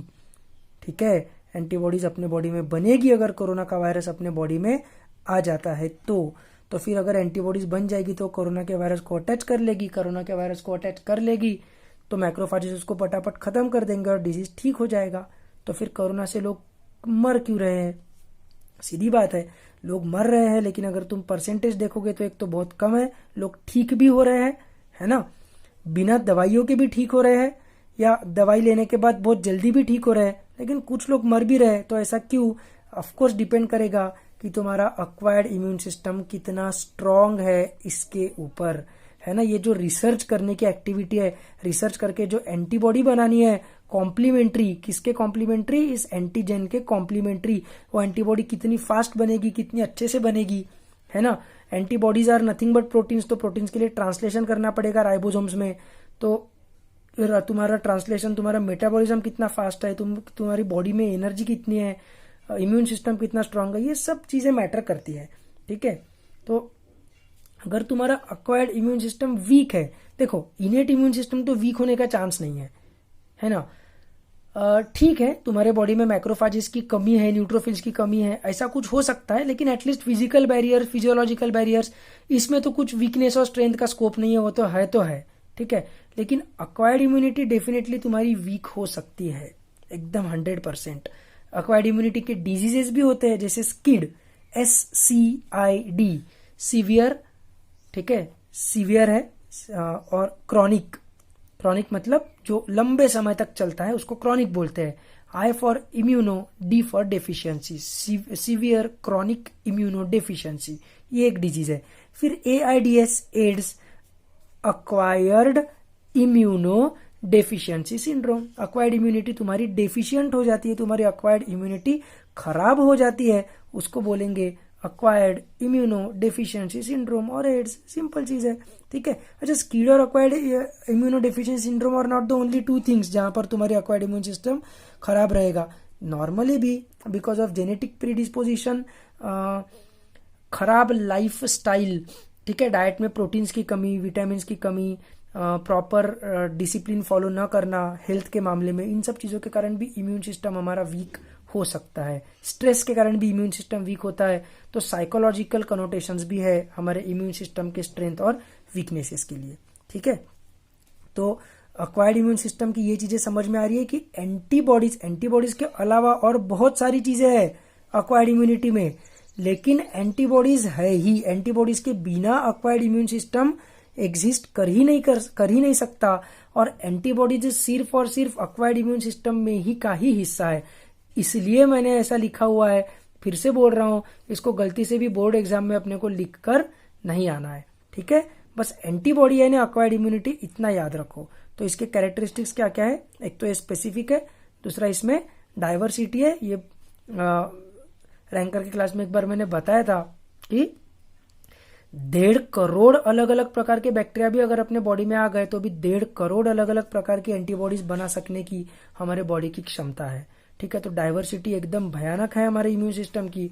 और मेमोरी, किस प्रकार के एंटीजन के अगेंस्ट किस प्रकार की एंटीबॉडी हमने बनाई थी, इसकी मेमोरी स्टोर रहती है। ऐसा इनेट इम्यून सिस्टम में नहीं हो सकता है ना। HCl तो HCl है, उसमें मेमोरी थोड़ी रह सकती है कि अरे पिछले बार आया था वो इसका कोलेरा का बैक्टीरियम, उसको मैंने मारा था, अभी इस बार ये कौन सा आया है। ऐसे HCl में मेमोरी हो नहीं सकती, है ना। डाइवर्सिटी मतलब क्या, ऑफ कोर्स वो तो सभी को मारेगा, जो भी चीज HCl में गिर रही है वो सब पिघलने वाली है ना। तो स्पेसिफिसिटी का भी क्या बोलोगे तुम, ऐसा थोड़ी है कि वो कोलेरा के बैक्टीरिया को मारेगा और डिप्थीरिया के बैक्टीरिया को नहीं मारेगा। कोई भी बैक्टीरिया, कोई भी वायरस अगर मुंह के थ्रू तुम्हारे HCl में गिर रहा है तो उसको मरना है, सिंपल चीज है। कोई भी बैक्टीरिया अगर आंखों के थ्रू अंदर आने की कोशिश कर रहा है तो लाइटिक एंजाइम्स उसको मार देंगे। कोई भी बैक्टीरिया अगर वजाना के थ्रू अंदर आने की कोशिश कर रहा है तो लैक्टिक एसिड की एसिडिटी के कारण वो डिस्ट्रॉय हो जाएगा। उसमें कुछ स्पेसिफिसिटी नहीं है, कुछ मेमोरी नहीं है, कुछ नहीं है इनेट इम्यून सिस्टम में। उसमें तुमको कुछ भी एक्वायर नहीं करना पड़ता है। इसमें तुमको क्या एक्वायर करना पड़ रहा है, इसमें तुमको एंटीबॉडी की इंफॉर्मेशन एक्वायर करनी पड़ रही है कि किस प्रकार के एंटीजन के अगेंस्ट किस प्रकार की एंटीबॉडी हमको बनानी है। ये जो रिसर्च है, ये इंफॉर्मेशन तुमको एक्वायर करनी पड़ रही है। जैसा मैंने तुमको अभी बताया कि इस समय, ठीक है, जिसको जिसको अभी वर्ल्ड में क्या कितने कुछ 2.5 लाख लोगों को शायद कोरोना ने इन्फेक्ट कर लिया है, जो भी नंबर है, लेट अस अज्यूम मैं 2.5 लाख बोल रहा हूँ, ठीक है, कम ज्यादा होगा थोड़ा बहुत उससे। तो 2.5 लाख, ये जो 2.5 लाख लोग हैं, इसमें से जो भी लोग बचेंगे उनके बॉडी में कोरोना वायरस आ गया, मतलब उनकी बॉडी डेफिनेटली कोरोना वायरस के एंटीजन के अगेंस्ट एंटीबॉडी बनाएगी 100%, ठीक है। अरे जो बच गया कि वो वही कि जो मर गया, उनकी भी बॉडी ने बनाया था एंटीबॉडी, लेकिन स्पीड स्लो होने के कारण कोरोना वायरस उनपे भारी हो गया, ऐसा हम बोलेंगे। एंटीबॉडीज तो बनेगी ही। तो जो बच गए उनके बॉडी में अगर सेकंड टाइम फिर से कोरोना वायरस आ गया तो उनको सेकंड टाइम रिसर्च नहीं करना पड़ेगा। उनके पास ऑलरेडी इंफॉर्मेशन रहेगा कि इस प्रकार के एंटीजन के अगेंस्ट किस प्रकार की एंटीबॉडी बनानी है, तो वैसी एंटीबॉडी वो फटाफट बना देंगे और सेकंड टाइम तो उनका कोरोना वायरस का इन्फेक्शन ऐसा एकदम चुटकी में ठीक हो जाएगा। इसलिए चिकन पॉक्स एक बार हो गया तो फिर से नहीं होता है, क्योंकि उसकी एंटीबॉडीज हमारे पास ऑलरेडी तैयार होती है, ठीक है। तो ये जो मेमोरी, डाइवर्सिटी और स्पेसिफिसिटी है, ये हमने एंटीबॉडीज के कारण ये चीज आ रही है, बराबर है। और एंटीबॉडीज को हमने रिसर्च करके अक्वायर किया है। हम लोग जिनको कोरोना वायरस नहीं हुआ है, गॉड फॉरबिड, होना भी नहीं चाहिए, ठीक है, हमारे बॉडी में उसके अगेंस्ट एंटीबॉडीज प्रेजेंट नहीं है। तुम लोग जो लोग ये वीडियो अभी देख रहे हो, तुम उनमें से जिनको भी आज तक कभी टाइफॉइड नहीं हुआ है, उनके बॉडी में टाइफॉइड के अगेंस्ट एंटीबॉडी नहीं है ना। तो सीधी बात है, जिसको मम्प्स नहीं हुआ है उसके बॉडी में मम्प्स का जो वायरस है उसके एंटीजन के अगेंस्ट एंटीबॉडी की इंफॉर्मेशन नहीं है। वो इंफॉर्मेशन कब मिलेगी, जब वो डिजीज हमको होगा या उस डिजीज को कॉज करने वाले बैक्टीरिया वायरस को डेड करके, ठीक है, हीट किल करके हम हमारे बॉडी में नोइंगली इंजेक्ट करेंगे, ठीक है। क्योंकि जिंदा रहे मरा हुआ रहे कुछ फर्क नहीं पड़ता, एंटीबॉडीज तो बनेगी ही। तो अगर हमने मार के उसको हीट किल करके हमारे बॉडी में इंजेक्ट कर लिया, तो इंजेक्ट करने के बाद ऑफ कोर्स उसके अगेंस्ट एंटीबॉडीज तो बनेगी, है ना। अब वही वाला बैक्टीरिया वायरस अगर कभी लाइव सही में हमारे बॉडी में आ गया तो भी हमको चिंता की जरूरत नहीं रहेगी, क्योंकि उसके अगेंस्ट जो एंटीबॉडी है वो कैसी बनानी है, ये इंफॉर्मेशन हमारे बॉडी के पास ऑलरेडी प्रेजेंट रहेगी, ठीक है। I hope you are getting what I am saying, है ना। तो किसी भी बैक्टीरिया वायरस को डेड करके अपने बॉडी में इंजेक्ट कर लेने से फायदा क्या होता है, इससे फायदा ये होता है कि वो वायरस अगर कभी रियल लाइफ में हमारे बॉडी में जिंदा फॉर्म में आ गया तो वो अपने को डिजीज कॉज नहीं कर पाएगा, और हम उसको जब डेड करके अपने बॉडी में डाल रहे हैं तो उस टाइम पे भी हमको कोई डिजीज नहीं होने वाला है ना। तो ये जो बैक्टीरिया को या वायरस को डेड करके बॉडी में इंजेक्ट करने का तरीका है, this is nothing but vaccine, this is nothing but vaccine. ठीक है, तो वैक्सीन यानी कोई दवाई नहीं होती है, वैक्सीन मतलब कोई दवाई नहीं होती है, वैक्सीन मतलब प्रोफाइलैक्सिस है। प्रोफाइलैक्सिस मतलब प्रो मतलब पहले, फाइलैक्सिस मतलब केयर लेना, है ना। अपन बोलते हैं ना इंग्लिश में एक कहावत है ना, prevention is better than cure. सबने बचपन में वो कहानी पढ़ी हुई है, ग्रास हॉपर और एंट वाली। वो एंट विंटर आने के पहले सब खाना जमा करते रहते हैं, ग्रास हॉपर बोलते हैं कि देख लूंगा अभी क्या चिंता है।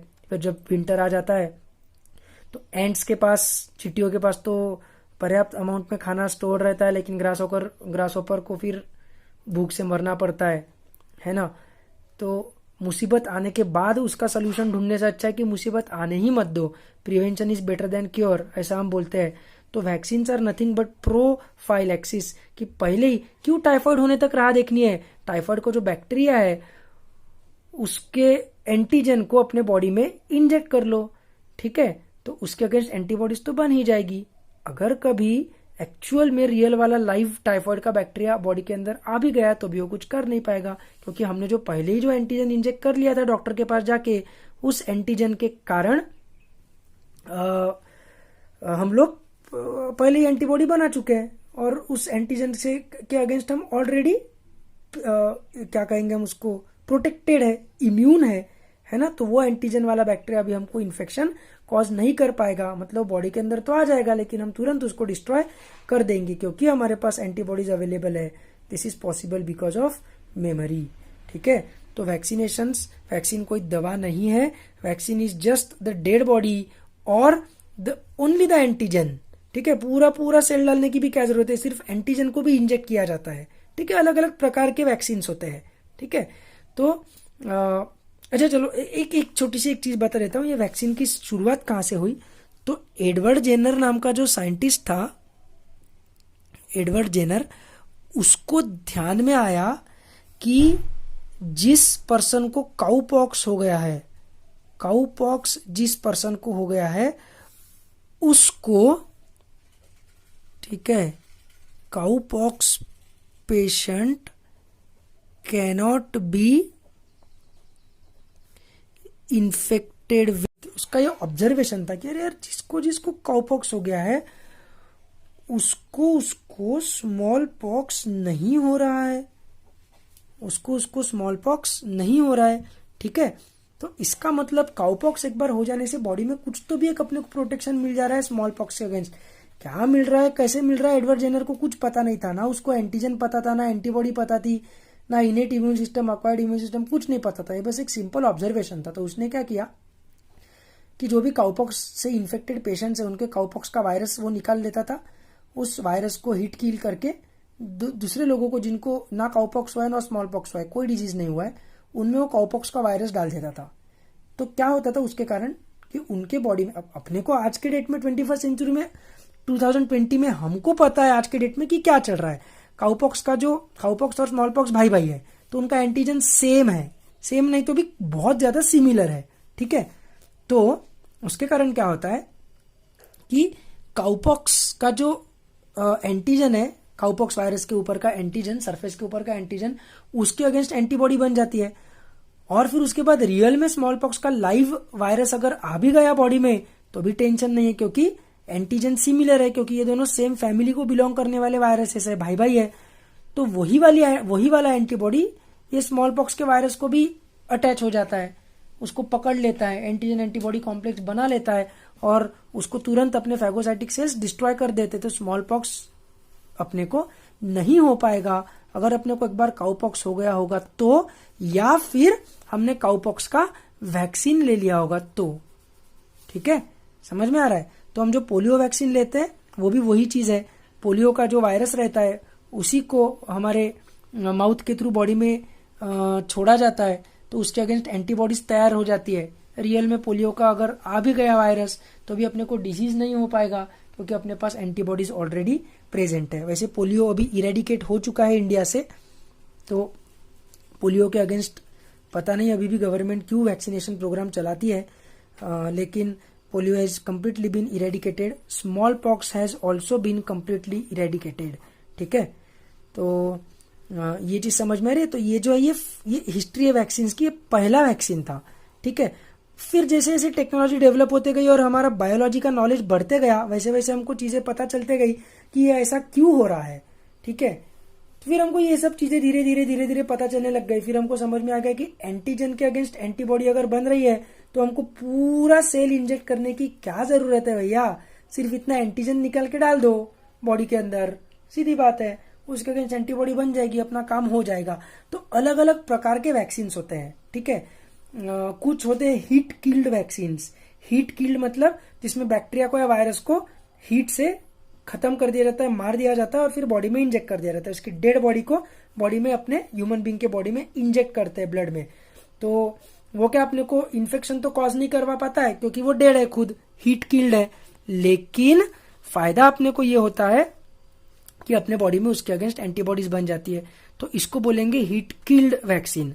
ठीक है, कुछ बैक्टीरिया या कुछ वायरसेस स्पेशली ऐसे होते हैं जिनको अगर ज्यादा हीट दे दिया तो वो उनका जो एंटीजन है, मतलब उनके सरफेस का जो प्रोटीन है, वही पिघल जाता है।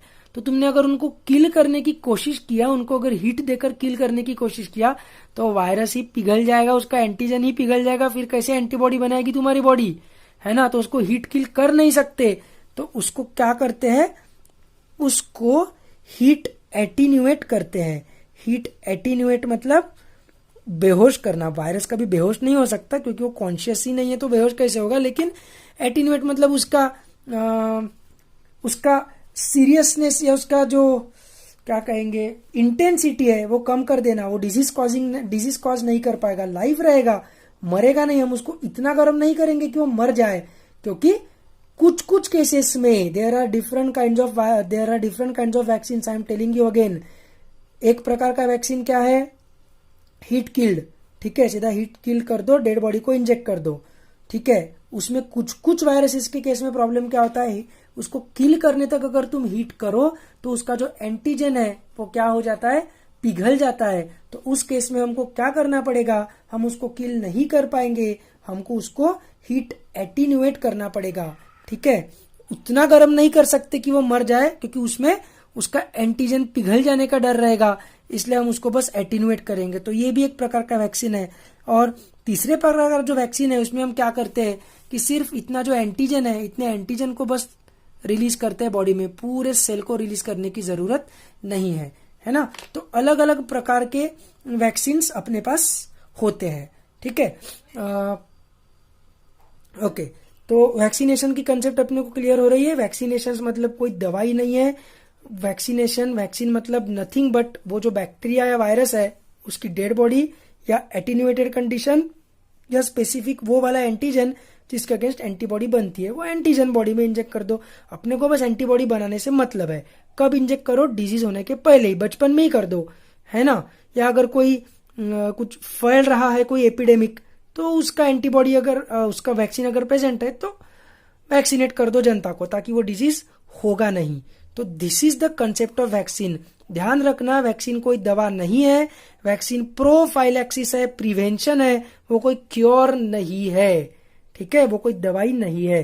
दूसरी बात, सिंस ये कोई दवाई नहीं है तो ये कोई केमिकल चीज नहीं है, कोई ह्यूमन बींग्स ने बनाई हुई चीज नहीं है, बस बैक्टीरिया को गर्म करके किल करके बॉडी में इंजेक्ट किया जा रहा है।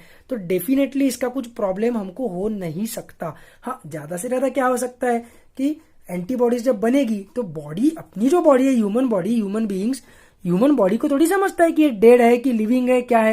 ह्यूमन बॉडी तो उसको नॉर्मल इन्फेक्शन की तरह ट्रीट करेगी कि अरे ये कौन सा पार्टिकल अपने ब्लड में घूम रहा है, ये हमारा सेल तो नहीं है, इसके अगेंस्ट एंटीबॉडीज तैयार करना जरूरी है। हमारी बॉडी तो उसको इसी तरीके से ट्रीट करेगी, और हमारी बॉडी अगर उसको इसी तरीके से ट्रीट करेगी तो ऑब्वियस सी चीज क्या है, हमारी बॉडी वो सब चीजें करेगी जो नॉर्मल इन्फेक्शन में करती है। और उसमें से एक चीज है जो हमने देखा था, दैट इज फीवर, है ना। तो ऐसा हो सकता है कि वैक्सीन लेने के बाद 1-2 दिन के लिए फीवर रहे, ज्यादा से ज्यादा वो होगा, ठीक है। उसके अलावा कुछ कुछ रेयर केसेस में वैक्सीन के अगेंस्ट एलर्जिक रिस्पॉन्स आ सकता है ना। अब एलर्जिक रिस्पॉन्स यानी भी कोई बहुत बड़ी बात नहीं है इन द सेंस, बड़ी बात है डेथ के हिसाब से बड़ी बात है वो एलर्जिक रिस्पॉन्स। अगर एक्सेस हो गया तो डेथ भी हो सकती है, लेकिन कहने का तात्पर्य ये है कि हमको पोलन ग्रेन से भी एलर्जी होती है ना। फिर हमको कई सारी एडिबल चीजों से, कई लोगों को अलग अलग चीजों से एलर्जी रहती है, कई लोगों को पीनट की एलर्जी रहती है। अगर वो पीनट मतलब ग्राउंडनट खाए तो उनकी डेथ तक हो सकती है, इतनी सीरियस एलर्जीज होती है। पर ये एलर्जीज भी हमारे इम्यून सिस्टम का एक फॉल्ट है, ठीक है। इसको हाइपर सेंसिटिविटी बोलते हैं। अब पोलन ग्रेन अगर ब्लड में आ गया तो उसमें इतना कुछ एकदम रैशेस आ जाना स्किन पे और बुखार आ जाना, इतना कुछ एक्सेस रिएक्शन देने की जरूरत नहीं है ना। लेकिन हमारी बॉडी क्या करती है, ओवर एक्टिंग करती है, ओवर रिएक्शन देती है। हम बोलते हैं ना इतना ओवर रिएक्ट करने की जरूरत नहीं है, पर हमारी बॉडी करती है ओवर रिएक्ट फालतू चीजों के अगेंस्ट, जैसे पोलन ग्रेन्स, जैसे पीनट, ठीक है। तो ये हमारे इम्यून सिस्टम का एक फॉल्ट है एलर्जी, मतलब उसको साइंटिफिक लैंग्वेज में हाइपर सेंसिटिविटी बोलेंगे। ओवर रिएक्शन, हाइपर मतलब ज्यादा, सेंसिटिविटी, हाइपर सेंसिटिविटी शो करना कि ऐसे कैसे पोलन ग्रेन आ गया, अब तो बुखार आएगा, रैशेस आएंगे स्किन पे, ठीक है। तो दैट इज एन एलर्जी। तो वो अगर पोलन ग्रेन से हो सकती है, पीनट से हो सकती है, तो कुछ कुछ लोगों के केसेस में वैक्सीन से भी हो सकती है, ठीक है। बट केसेस रेयर रहती है और ज्यादा सीरियस नहीं रहती है, ज्यादा से ज्यादा 1-2 दिन का फीवर। इसके अलावा वैक्सीन का कोई खतरा हमको नहीं है, ठीक है। लेकिन अमेरिकन लोग जो है, अमेरिकन लोगों में, अमेरिका में एक ऐसा कॉन्स्पिरेसी थ्योरी फैली हुई, लोगों को ऐसा लगता है कि वैक्सीन के कारण ऑटिज्म नाम का डिजीज होता है एंड वैक्सीन आर डेडली। ऐसा बिल्कुल भी नहीं है। लेकिन अमेरिका के काफी सारे pop stars and non scientific community वाले लोग इन सब चीजों को बढ़ावा देते हैं कि वैक्सीन लेना खतरनाक है, वैक्सीन नहीं देना चाहिए, ये सब। और बहुत सारी जनता ये सब बेवकूफी को वहां पर मानती भी है। अमेरिका में जो चीजें लोग करते हैं उसको हम इंडियन लोग तुरंत ब्लाइंडली फॉलो करते हैं। तो एज ए टीचर मैं हर क्लास में जब भी ह्यूमन हेल्थ एंड डिजीज पढ़ाता हूं तो ये पॉइंट हमेशा बोलता हूं कि वैक्सीन के कारण कोई भी प्रॉब्लम नहीं है। अगर तुम इंटरनेट पे या किसी हॉलीवुड मूवी में ऐसा कोई चीज देखो भी तो भी अपने को उन पे बिलीव नहीं करना है। Vaccine are totally safe. हमको पॉप स्टार से और हॉलीवुड के स्टार्स की बात नहीं माननी है, हमको साइंटिस्ट लोगों की बात माननी है इस मामले में। And scientist people have said confidently that vaccine are totally safe, ठीक है। तो मैं तो एज अ पर्सन ये चीज बोलता ही हूँ हर क्लास में। लेकिन अभी जो स्टेट बोर्ड का नया बुक रिलीज हुआ है, उस बुक का पीडीएफ मैं देख रहा था, तो उसमें भी एक बॉक्स दिया हुआ है जिसमें लिखा हुआ है कि वैक्सीन आर सेफ। तो शायद इसी चीज से, इसी कॉन्स्पिरेसी थ्योरी के कारण हमारे इंडियन गवर्नमेंट को भी इस चीज के ऊपर एक मतलब एक बॉक्स लिखने का शायद मोटिवेशन मिला हो। तो ये चीज एकदम ध्यान में रखना, vaccination are totally safe, they are also necessary and you must be vaccinated against diseases. क्योंकि उससे क्या होता है कि तुम्हारा इम्यून सिस्टम तो स्ट्रांग हो ही रहा है, क्योंकि अल्टीमेटली एंटीबॉडीज तो तुम्हारी बॉडी ही बना रही है ना रिसर्च करके। तुमको डॉक्टर थोड़ी एंटीबॉडीज दे रहा है, डॉक्टर तो बस एंटीजन दे रहा है वैक्सीन के फॉर्म में। एंटीबॉडी तो तुम्हारी बॉडी ही बना रही है, तो तुम्हारा इम्यून सिस्टम तो स्ट्रांग होता ही है और तुमको डिजीज होने का डर भी नहीं रहता है ना। तो वैक्सीनेशन आर टोटली सेफ। तो I hope the concept of vaccination is clear, ठीक है। तो अब तक हमने क्या क्या देखा, एक बार क्विक रिवाइज करते हैं और फिर आगे बढ़ते हैं। अब तक हमने देखा कि हमारा जो इम्यून सिस्टम है, इम्यून का मतलब रहता है सेफ रहना, है ना, प्रोटेक्टेड रहना। तो हमारा जो इम्यून सिस्टम है उसके 2 पार्ट्स है, innate immunity and acquired immunity. तो इनेट इम्यूनिटी जो है वो क्या है, ये सलाइवा, टीयर्स, स्किन, मतलब physical and physiological as well as cellular, जैसे फैगोसाइटिक सेल्स, है ना, न्यूट्रोफिल्स एंड मैक्रोफाजेस की ब्लड में अगर कोई भी फॉरेन सब्सटेंस दिखा, बस वो फॉरेन सब्सटेंस रहना चाहिए, वो डेड है कि लिविंग है डजेंट मैटर। मैं क्लास में हमेशा एक चीज बोलता हूं कि हमको अगर अमृत मिल गया, अमृत, है ना, द नेक्टर ऑफ इमॉर्टेलिटी, ऐसा बोलते हैं कि अमृत पी लेने से हम अमर होते हैं, जिसने अमृत पी लिया वो कभी मर ही नहीं सकता। ऐसा अमृत अगर हमको मिल गया और उस अमृत का ऐसा छोटे छोटे बॉल्स बनाकर अगर हमने उसको ब्लड में इंजेक्ट कर दिया माइक्रोस्कोपिक, तो उस अमृत के अगेंस्ट भी एंटीबॉडीज बनाएगी अपनी बॉडी, उसको भी डिस्ट्रॉय कर देगी अपनी बॉडी को। ये नहीं समझता है कि अमृत हमारे काम की चीज है, इसको अपन ने डिस्ट्रॉय नहीं करना चाहिए, 100% वो डिस्ट्रॉय हो जाएगा। ठीक है, मतलब उसके अगेंस्ट एंटीबॉडीज बनेगी। जहर है कि अमृत है, डजेंट मैटर। लाइव है कि डेड है, कि सिर्फ एक एंटीजन है, सिर्फ एक ग्लाइकोप्रोटीन तो है, छोड़ो ना, क्या करना है उसके अगेंस्ट एंटीबॉडी बना के, ऐसा हमारी बॉडी नहीं सोचती।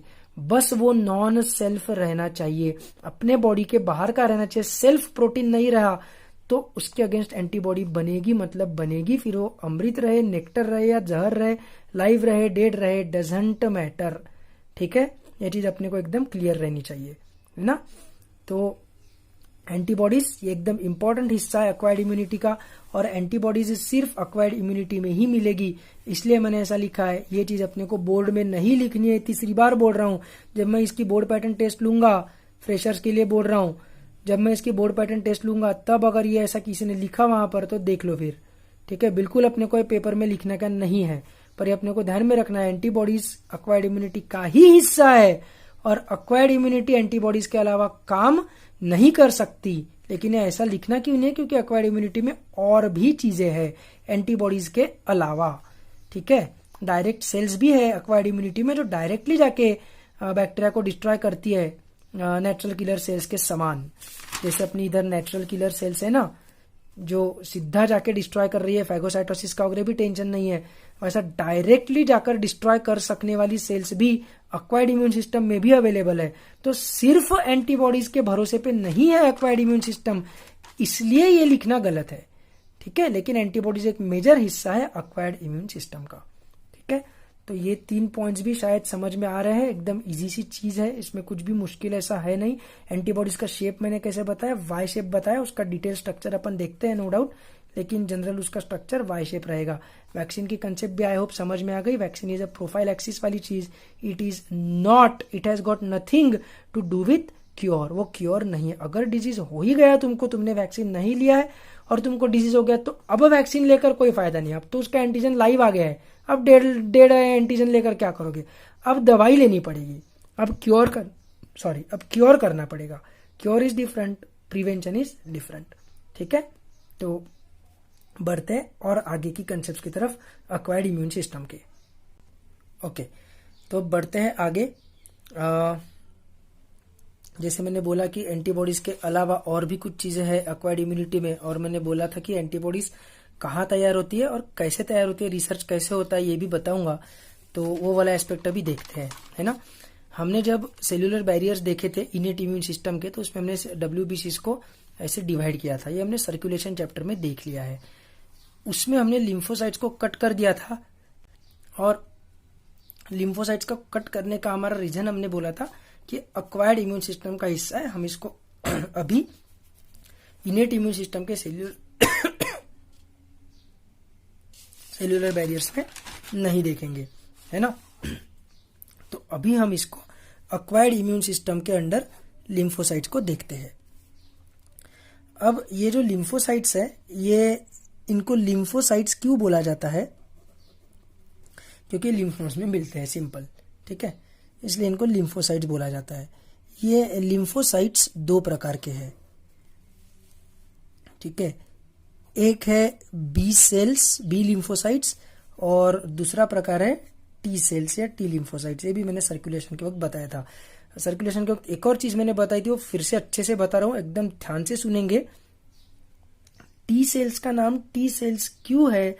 टी सेल्स का नाम टी सेल्स इसलिए है क्योंकि ये मैच्योर होते हैं थाइमस में। थाइमस नाम का जो ऑर्गन है ना, चेस्ट के पास, मीडियास्टिनम के पास रहता है, मीडियास्टिनम में, हार्ट हार्ट के पास, तो थाइमस में ग्रो होते हैं। तो T for thymus, T for T cells. ठीक है, तो इससे स्टूडेंट्स क्या दिमाग में रख लेते हैं कि B for bone marrow, B for B cells, लेकिन ऐसा नहीं है। मैंने सर्कुलेशन के वक्त भी बताया था कि ये जो बी सेल्स है, ये पाए गए थे बुर्सा ऑफ फैब्रिशियस जब मैं एनिमल किंगडम पढ़ाता हूँ तभी भी मैं बुर्सा ऑफ फैब्रिशियस रिवाइज करवाता हूँ, सर्कुलेशन के वक्त भी होता है और इम्यून सिस्टम के वक्त भी होता है। ये चीज ध्यान रखना।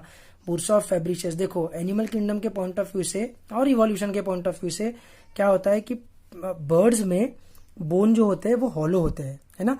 बोन्स हॉलो होने के कारण उनमें बोन मैरो नहीं है, तो बोन मैरो नहीं है तो उनके बॉडी में B cells, T cells, platelets, RBCs ये सब चीजें कहाँ बनेगी। तो उसके लिए उनके पास एक ऑर्गन रहता है बुर्सा ऑफ फैब्रिशियस। उनका जो क्लोका रहता है, cloaca is the common opening for digestive, urethral and reproductive openings. तो क्लोका में उनके बुर्सा ऑफ फैब्रिशियस नाम का ऑर्गन रहता है बर्ड्स में। तो ये बुर्सा ऑफ फैब्रिशियस में सबसे पहले डिस्कवर हुए थे, इसलिए इनको बी सेल्स बोला जाता है। इनका फुल फॉर्म जैसे टी सेल्स का फुल फॉर्म है थाइमोसाइट्स, क्योंकि वो थाइमस में मैच्योर होते हैं, थाइमस में मिलते हैं। वैसे बी सेल्स को बुर्सल सेल्स भी बोला जाता है। ठीक है, इसका बोन मैरो से बी सेल ऐसा दिमाग से निकाल देना है अपने को। बुर्सा ऑफ फैब्रिशियस के कारण ये बी सेल्स है। ठीक है, तो ये मैच्योरिंग बुर्सा ऑफ फैब्रिशियस कहाँ पर, इन फाउल्स, फाउल्स मतलब बर्ड्स। ठीक है, अपने में कहा मैच्योर होंगे ये लोग। ठीक है, ह्यूमन बीइंग्स में। तो ह्यूमन बीइंग्स में ये मैच्योर होते हैं इन लिम्फ नोड्स में, तो उनका एक्टिवेशन होता ही है एज वेल एज माल्ट। ठीक है, माल्ट मैंने डाइजेस्टिव सिस्टम के वक्त बताया रहेगा।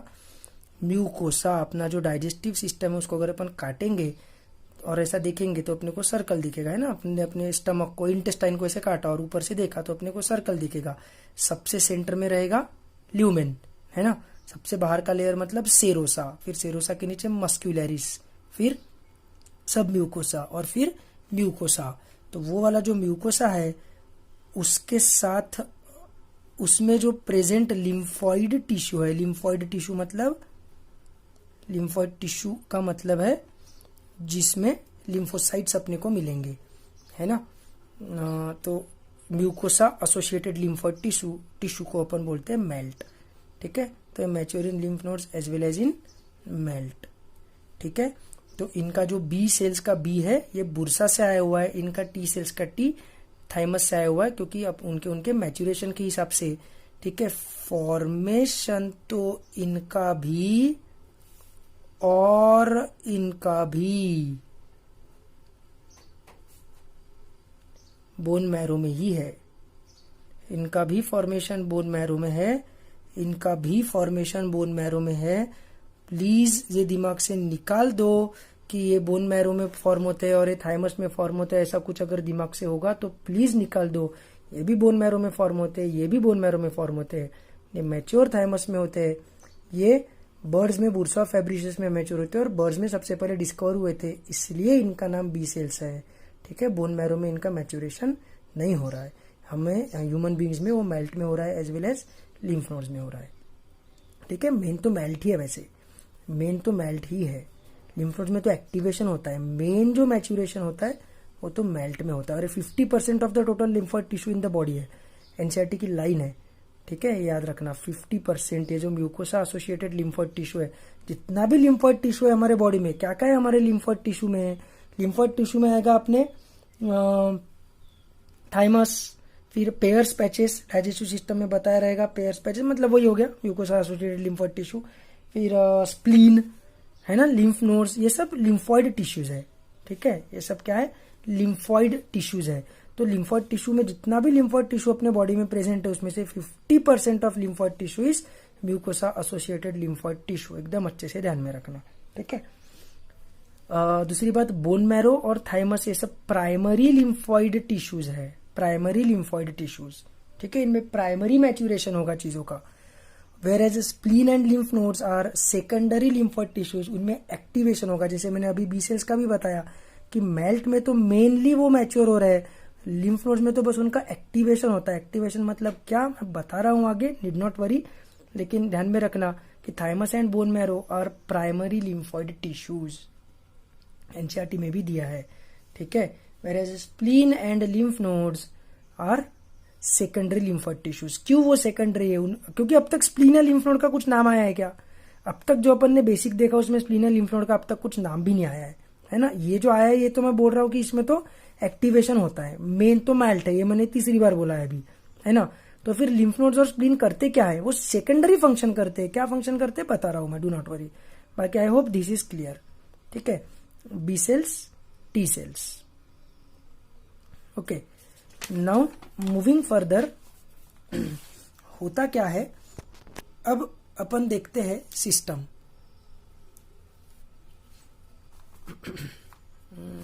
वेट, डायग्राम बनाने की जरूरत मैं नहीं करता हूं।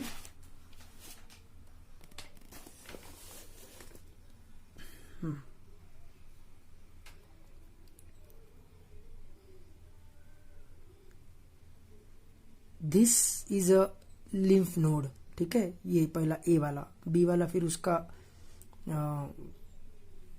टीएस है, मतलब उसके अंदर का है। बी वाला डायग्राम छोड़ो, पहले ए वाला देखो, ठीक है।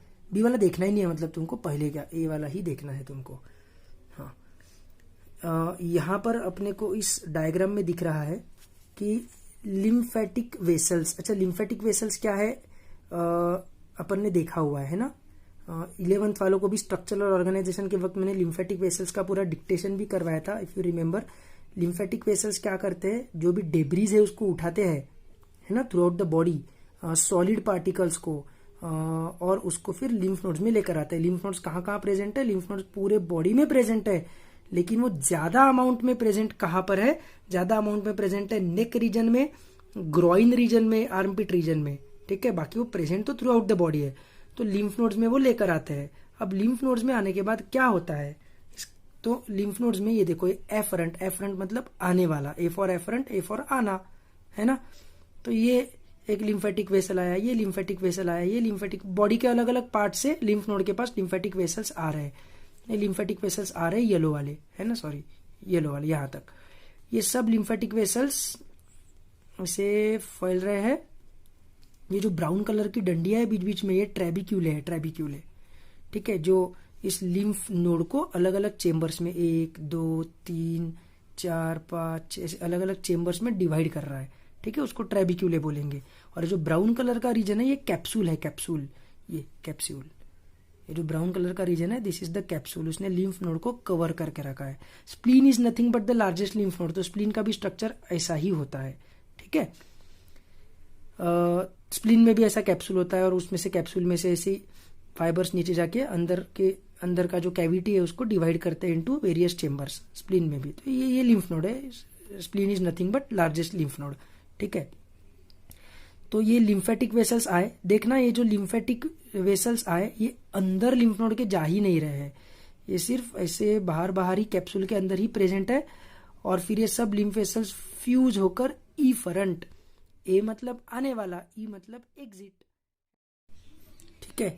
तो ये जो येलो वाला जो रीजन है इसमें मोनोसाइट्स रहते हैं, ठीक है, जो फैगोसाइटिक सेल्स है वो।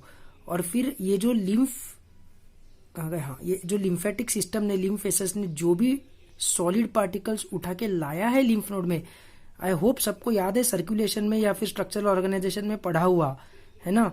लिम्फेटिक वेसल्स क्या करते हैं, लिम्फेटिक वेसल्स मतलब, लिम्फ मतलब बेसिकली क्या है, एक बार पट से रिवाइज कर लेते हैं। जब भी ब्लड वेसल्स ऑर्गन्स के अंदर घुसते हैं, आर्टीरियोल्स बनते हैं, कैपिलरीज बनते हैं, तो कैपिलरीज में से ब्लड प्लाज्मा बाहर निकलने लगता है ना। तो ब्लड प्लाज्मा हर बार अगर बाहर निकलते जाएगा तो एक वक्त आ जाएगा ब्लड प्लाज्मा, मेनली वाटर बाहर निकलने लगता है ना, वाटर में डिजोल्व कुछ चीजें। तो हर बार अगर ऐसा होते जाएगा तो जब जब हार्ट ब्लड पंप करेगा, ब्लड ऑर्गन्स में जाएगा, पानी बाहर आएगा, फिर से हार्ट रिलैक्स होगा, उस ब्लड को खींचा जाएगा हार्ट में, फिर से हार्ट पंप करेगा, फिर से ब्लड जाएगा बॉडी में, है ना, फिर से उसमें से पानी बाहर निकलेगा। तो ऐसा हर बार होते गया तो ब्लड का पानी तो खत्म ही हो जाएगा, ब्लड का पानी पूरा बाहर टिश्यू स्पेसेस में आ जाएगा। ऐसा नहीं होना चाहिए, इसलिए हमारे पास एक पैरेलल सर्कुलेटरी सिस्टम रहता है जिसको बोलते हैं लिम्फेटिक सिस्टम। तो लिम्फ वेसल्स क्या करते हैं, ये इंटरसेल्यूलर फ्लूइड को उठाते हैं, और इंटरसेल्यूलर फ्लूइड में जो भी सॉलिड पार्टिकल्स है, बैक्टीरिया के डेड बॉडीज, ठीक है, या इंटेस्टाइन के केस में लैक्टील्स, ठीक है, इन सबको ये उठाते हैं और उठाकर इनको लेकर आते हैं लिम्फ नोड्स में, है ना। लिम्फ नोड्स में क्या है, ये जो येलो वाला रीजन है देखो इसमें ही वो लिम्फ घूम रहा है और फिर बाहर निकल के चले जा रहा है। फिर बाहर निकल के तुमको याद होगा थोरैक्स वाले रीजन में जाकर वो ब्लड में जाकर मिक्स हो जाता है वापस। तो जो ब्लड का प्लाज्मा बाहर निकला था, ब्लड का पानी बाहर निकला था, वो वापस ब्लड में आ जाएगा।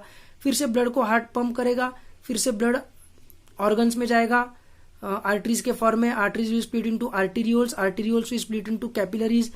फिर से उसमें से पानी बाहर निकलेगा, चीजें बाहर निकलेगी, ठीक है। फिर से उसको लिम्फ वेसल्स उठाएंगे उस पानी को और उन सॉलिड चीजों को, फिर से लिम्फ नोड्स में लेकर आएंगे। फिर लिम्फ नोड्स में से फिर से बाहर निकल के ब्लड में उसको रिलीज कर दिया जाएगा, है ना। तो ब्लड का जो पानी बाहर निकल रहा है वो वापस ब्लड में चले जाएगा। लेकिन इस राह में, ठीक है, ये जो राह है कि टिश्यूज में से सॉलिड पार्टिकल्स को उठाकर उसको वापस ब्लड में छोड़ देने का, उस प्लाज्मा को और सॉलिड पार्टिकल्स को, ये जो रास्ता है, इस रास्ते के बीच बीच में उन लिम्फ वेसल्स को लगते हैं लिम्फ नोड्स। तो लिम्फ नोड्स में क्या होता है, ये लिम्फ वेसल्स में जो भी सॉलिड पार्टिकल्स है ना, उनका फैगोसाइटोसिस करते हैं उसमें प्रेजेंट मोनोसाइट्स। मोनोसाइट्स मतलब वही मोनोसाइट्स अपने मैक्रोफाजेस, ठीक है।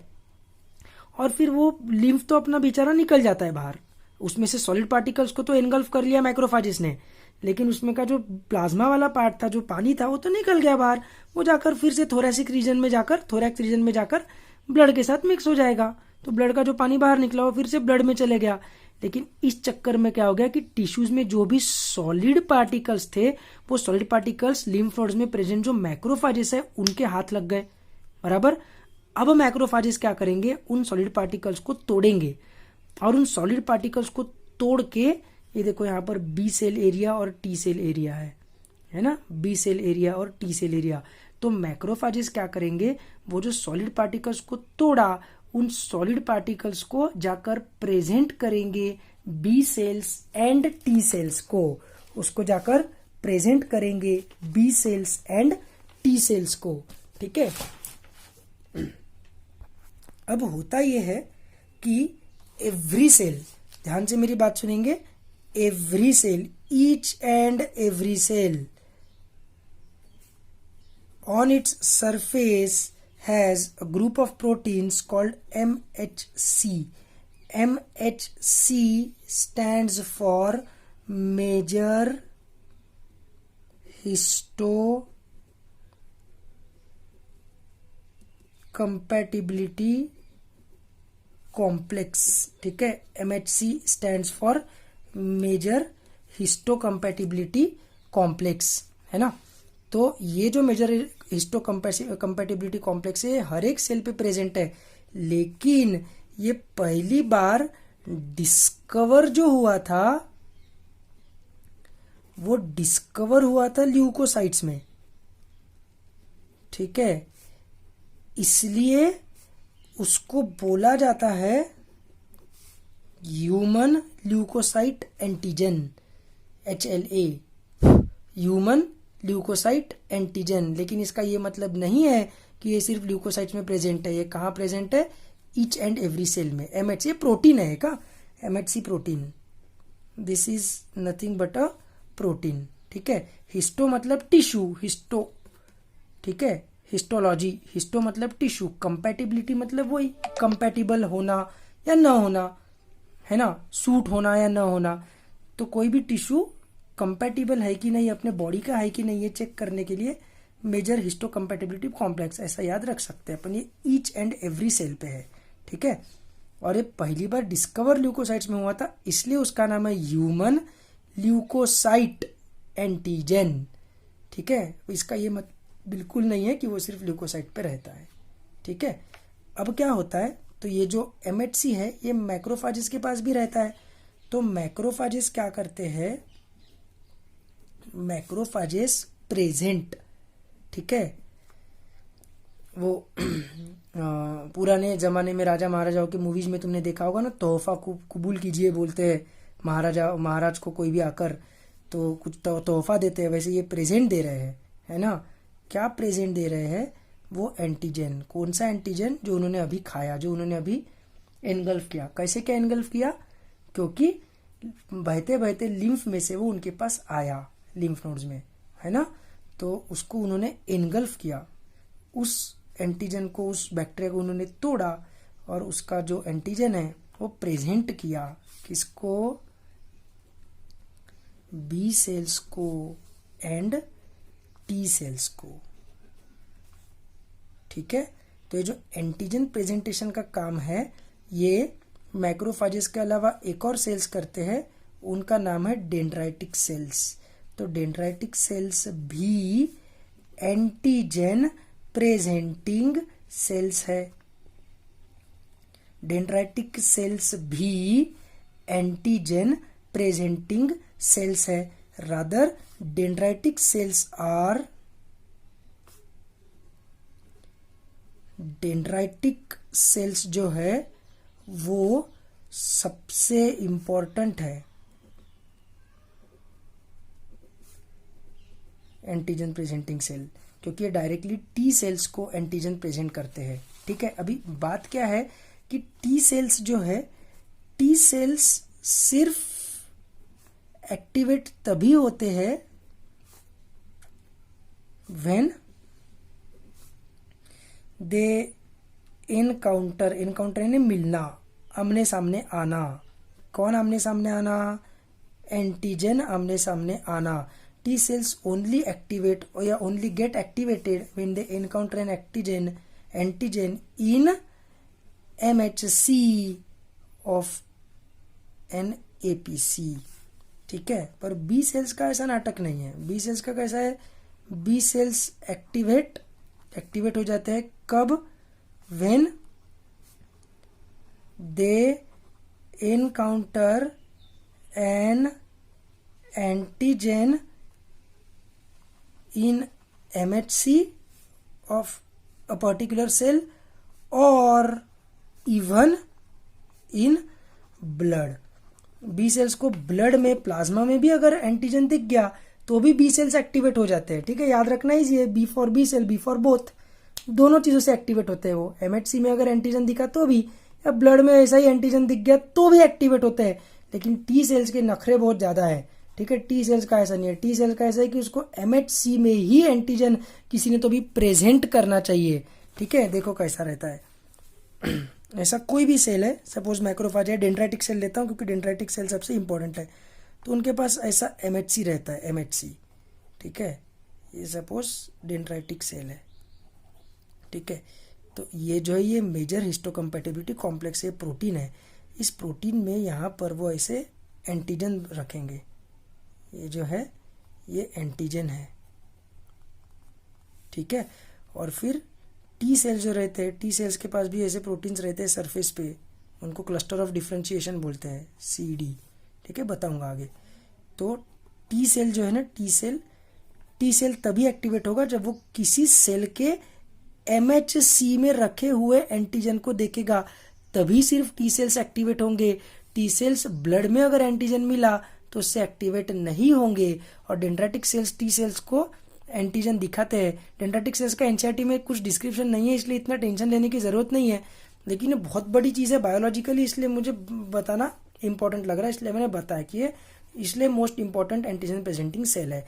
इसके अलावा और कौन है एंटीजन प्रेजेंटिंग सेल, तो मैक्रोफेजेस। मैक्रोफेजेस के अलावा अपने ये जो है neutrophils, they also act as antigen presenting cells. ठीक है, तो जो फैगोसाइटोसिस करने वाली सेल्स है ये एंटीजन प्रेजेंटिंग सेल्स है। फैगोसाइटोसिस करते हैं और जिस बैक्टीरिया को मारा या जिस वायरस को मारा अपने लाइसोसोम में ले जाकर, उस बैक्टीरिया वायरस के सरफेस पे जो प्रोटीन रहेगा उस प्रोटीन को प्रेजेंट करते हैं।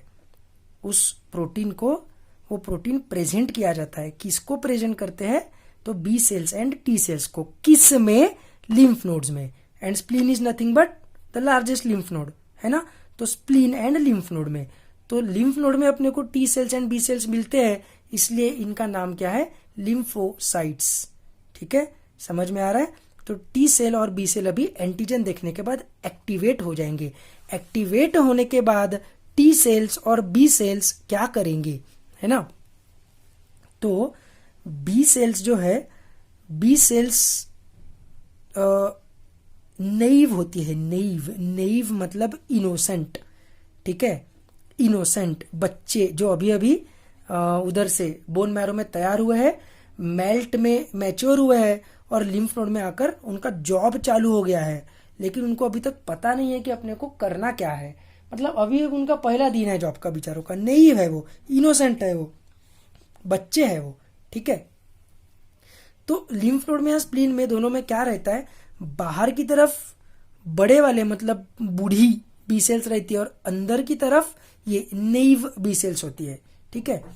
अब कोई भी एंटीजन जब आता है, कोई भी एंटीजन प्रेजेंटिंग सेल जब आता है, तो एंटीजन प्रेजेंटिंग सेल क्या करता है, तो ये नेइव बी सेल्स है, इनोसेंट बी सेल्स है, इनको अभी तक पता नहीं है, ठीक है। तो अब कोई भी एंटीजन प्रेजेंटिंग सेल जब आएगा, तो एंटीजन प्रेजेंटिंग सेल सबसे पहले उस स्प्लीन में या लिम्फ नोड में बाहर की तरफ जो मैच्योर बी सेल्स है उनको एंटीजन दिखाएगा। अब अगर ये एंटीजन सेकंड टाइम बॉडी में आ रहा होगा, मतलब इसके पहले भी अगर ये एंटीजन, इस प्रकार का एंटीजन बॉडी में आ चुका होगा, तो क्या होगा, वो मैच्योर बी सेल्स बोलेंगे अरे ये एंटीजन तो हमको मालूम है, हमने पहले देखा हुआ है, इसके अगेंस्ट इस प्रकार की एंटीबॉडी बनाई थी, और उस प्रकार की एंटीबॉडी बनाकर ब्लड में रिलीज करना चालू कर दिया जाएगा। और जो बी सेल उसको आइडेंटिफाई करेगा, अरे इस एंटीजन को मैं पहचानता हूं, वो बी सेल अपने कॉपीज बनाएगा, अपने क्लोन्स बनाने लगेगा और बहुत सारी एंटीबॉडीज बनाने लगेगा, और तुरंत वो डिजीज, मतलब वो डिजीज होने ही नहीं देंगे, जैसे सेकंड टाइम चिकन पॉक्स नहीं होता है वैसे, ठीक है। लेकिन अगर वो फर्स्ट टाइम आने वाला एंटीजन होगा, अगर जैसे मैंने कोरोना का एग्जांपल लिया कि कोरोना ये आया ही अर्थ पे अभी नया नया है, तो इसके अगेंस्ट जिस ना वैक्सीन अवेलेबल है, उसके ऊपर कैसा एंटीजन है ये किसी के बॉडी ने देखा ही नहीं है, किसी के भी बॉडी में वो आता है तो फॉर द फर्स्ट टाइम आया हुआ रहता है।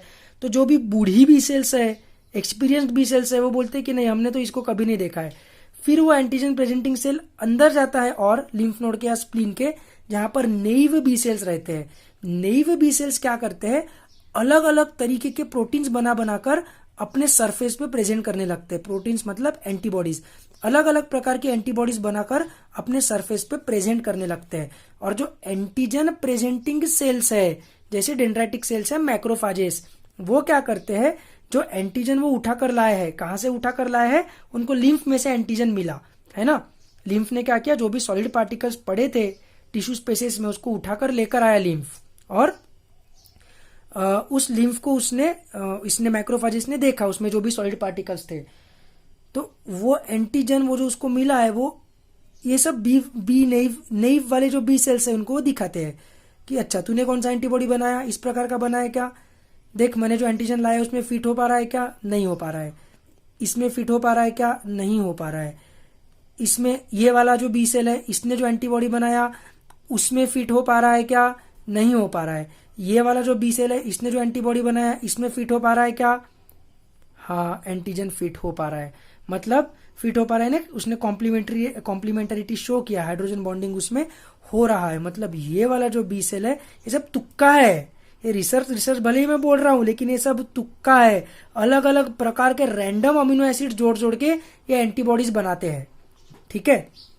और ये जो रैंडम एंटीबॉडीज बन रही है, ये अलग अलग एंटीबॉडीज अलग अलग बी सेल्स बनाती है, उनके साथ वो अपने उस एंटीजन को अटैच करके देखते हैं कि इसके साथ अटैच हो रहा है क्या, इसके साथ हो रहा है क्या, इसके साथ हो रहा है क्या, इसके साथ हो रहा है क्या।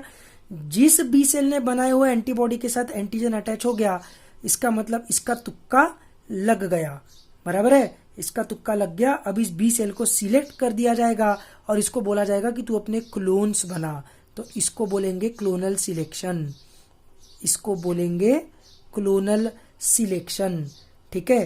तो ये बी सेल्स बराबर अपने क्लोन्स बनाएगा, बहुत सारे बी सेल्स इसी के जीन्स वाले, इसी के बच्चे बहुत सारे पैदा हो जाएंगे। इसके पास इसने जो प्रकार का प्रोटीन बनाया है, जो प्रकार की एंटीबॉडी बनाई है, वो अपने काम की है, तो वैसे प्रकार के एंटीबॉडीज ये सब इसके क्लोन्स बनाएंगे और वो एंटीबॉडी को एकदम होलसेल के रेट में ठोक के भाव में एकदम भेजा जाएगा ब्लड में, है ना। तो जब ब्लड में बहुत सारी एंटीबॉडीज हो जाएगी तो क्या होगा, एंटीजन एंटीबॉडी के कॉम्प्लेक्सेस बनने लगेंगे, और जो फैगोसाइटिक सेल्स है जैसे मैक्रोफाजेस, न्यूट्रोफिल्स, उन लोगों को तकलीफ नहीं होगी, उनको जैसे ही एंटीजन एंटीबॉडी कॉम्प्लेक्स दिखेगा तुरंत एनगल्फ कर लो, एंटीजन एंटीबॉडी कॉम्प्लेक्स दिखा एनगल्फ कर लो, एंटीजन एंटीबॉडी कॉम्प्लेक्स दिखा एनगल्फ कर लो, और धड़ाधड़ वो फाइटिंग चालू हो जाएगी, है ना। मैंने पिछले अभी थोड़ी देर पहले भी बोला कि कोरोना अगर बॉडी में आ गया तो कोरोना से भी अपनी बॉडी फाइट कर सकती है ना। ठीक है। कोरोना का बस इतना बूम इसलिए हो रहा है क्योंकि वो बहुत फास्ट फैल रहा है इसलिए, पर तुम डेथ रेट देखोगे तो इट इज़ हार्डली 1% 2%। ठीक है, पीपल आर गेटिंग क्योर्ड, बिल्कुल क्योर हो सकता है, अपनी बॉडी हर डिजीज से फाइट कर सकती है, स्वाइन फ्लू से भी फाइट कर सकती है। वी हैव द एबिलिटी, बस अपने को वैसा स्ट्रांग रहना ज़रूरी है। तो फिजिकल स्ट्रेंथ तो उसमें ज़रूरी है ही, जैसे मैंने बताया कि स्ट्रेस के कारण इम्यून सिस्टम डाउन होता है, तो मेंटल स्ट्रेंथ भी उसके लिए ज़रूरी है। If you are positive and you are physically strong, तुम अगर एक डिसिप्लिन हेल्दी डिसिप्लिन फॉलो करते हो तो your immune system will definitely be strong enough to ward off any infections that occur in your body. ठीक है, तो ये इसको अपन बोलेंगे क्लोनल सिलेक्शन। धड़ाधड़ एंटीबॉडीज बॉडी के अंदर आने लगेगी, ब्लड के अंदर आने लगेगी।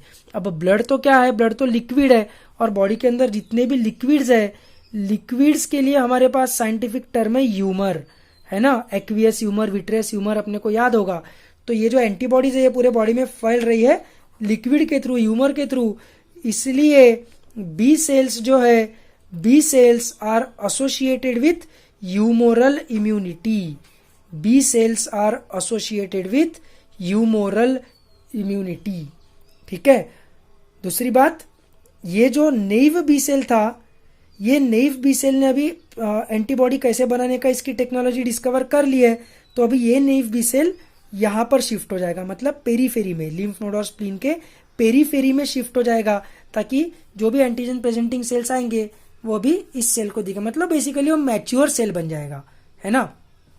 और उसका काम क्या रहेगा, यहाँ पर प्रेजेंट रह के एंटीबॉडी बनाना उसका काम नहीं रहेगा, बस ये चेक करना रहेगा कि नेक्स्ट टाइम 6 महीने बाद, 1 साल बाद, 2 साल बाद कोई भी एंटीजन प्रेजेंटिंग सेल अगर आ रहा है तो जो भी एंटीजन वो प्रेजेंट कर रहा है वो एंटीजन को मैंने देखा हुआ है क्या, ये उसका काम रहेगा, है ना। तो उसी को हम बोलेंगे B memory cell. B memory cell कोई अलग से मैजिकल चीज नहीं है।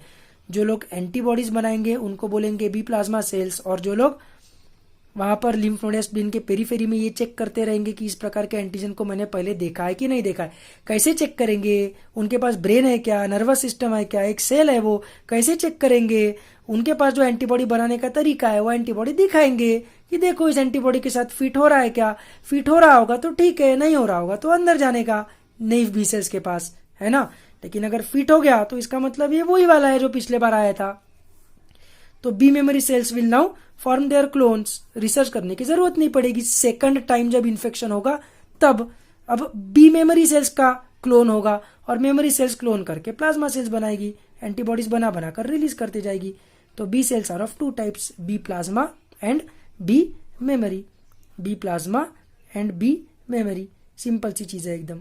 ठीक है, इसके अलावा टी सेल्स जो है, टी सेल्स को भी तो एंटीजन प्रेजेंटिंग सेल्स एंटीजन दिखाते हैं, रादर टी सेल्स ही तो इंपॉर्टेंट है, क्योंकि बी सेल्स तो ब्लड में प्रेजेंट एंटीजन को भी आइडेंटिफाई कर सकता है, पर टी सेल्स के नखरे है कि उसको एंटीजन प्रेजेंटिंग सेल ने एंटीजन दिखाने के बाद ही वो एक्टिवेट होता है, बराबर।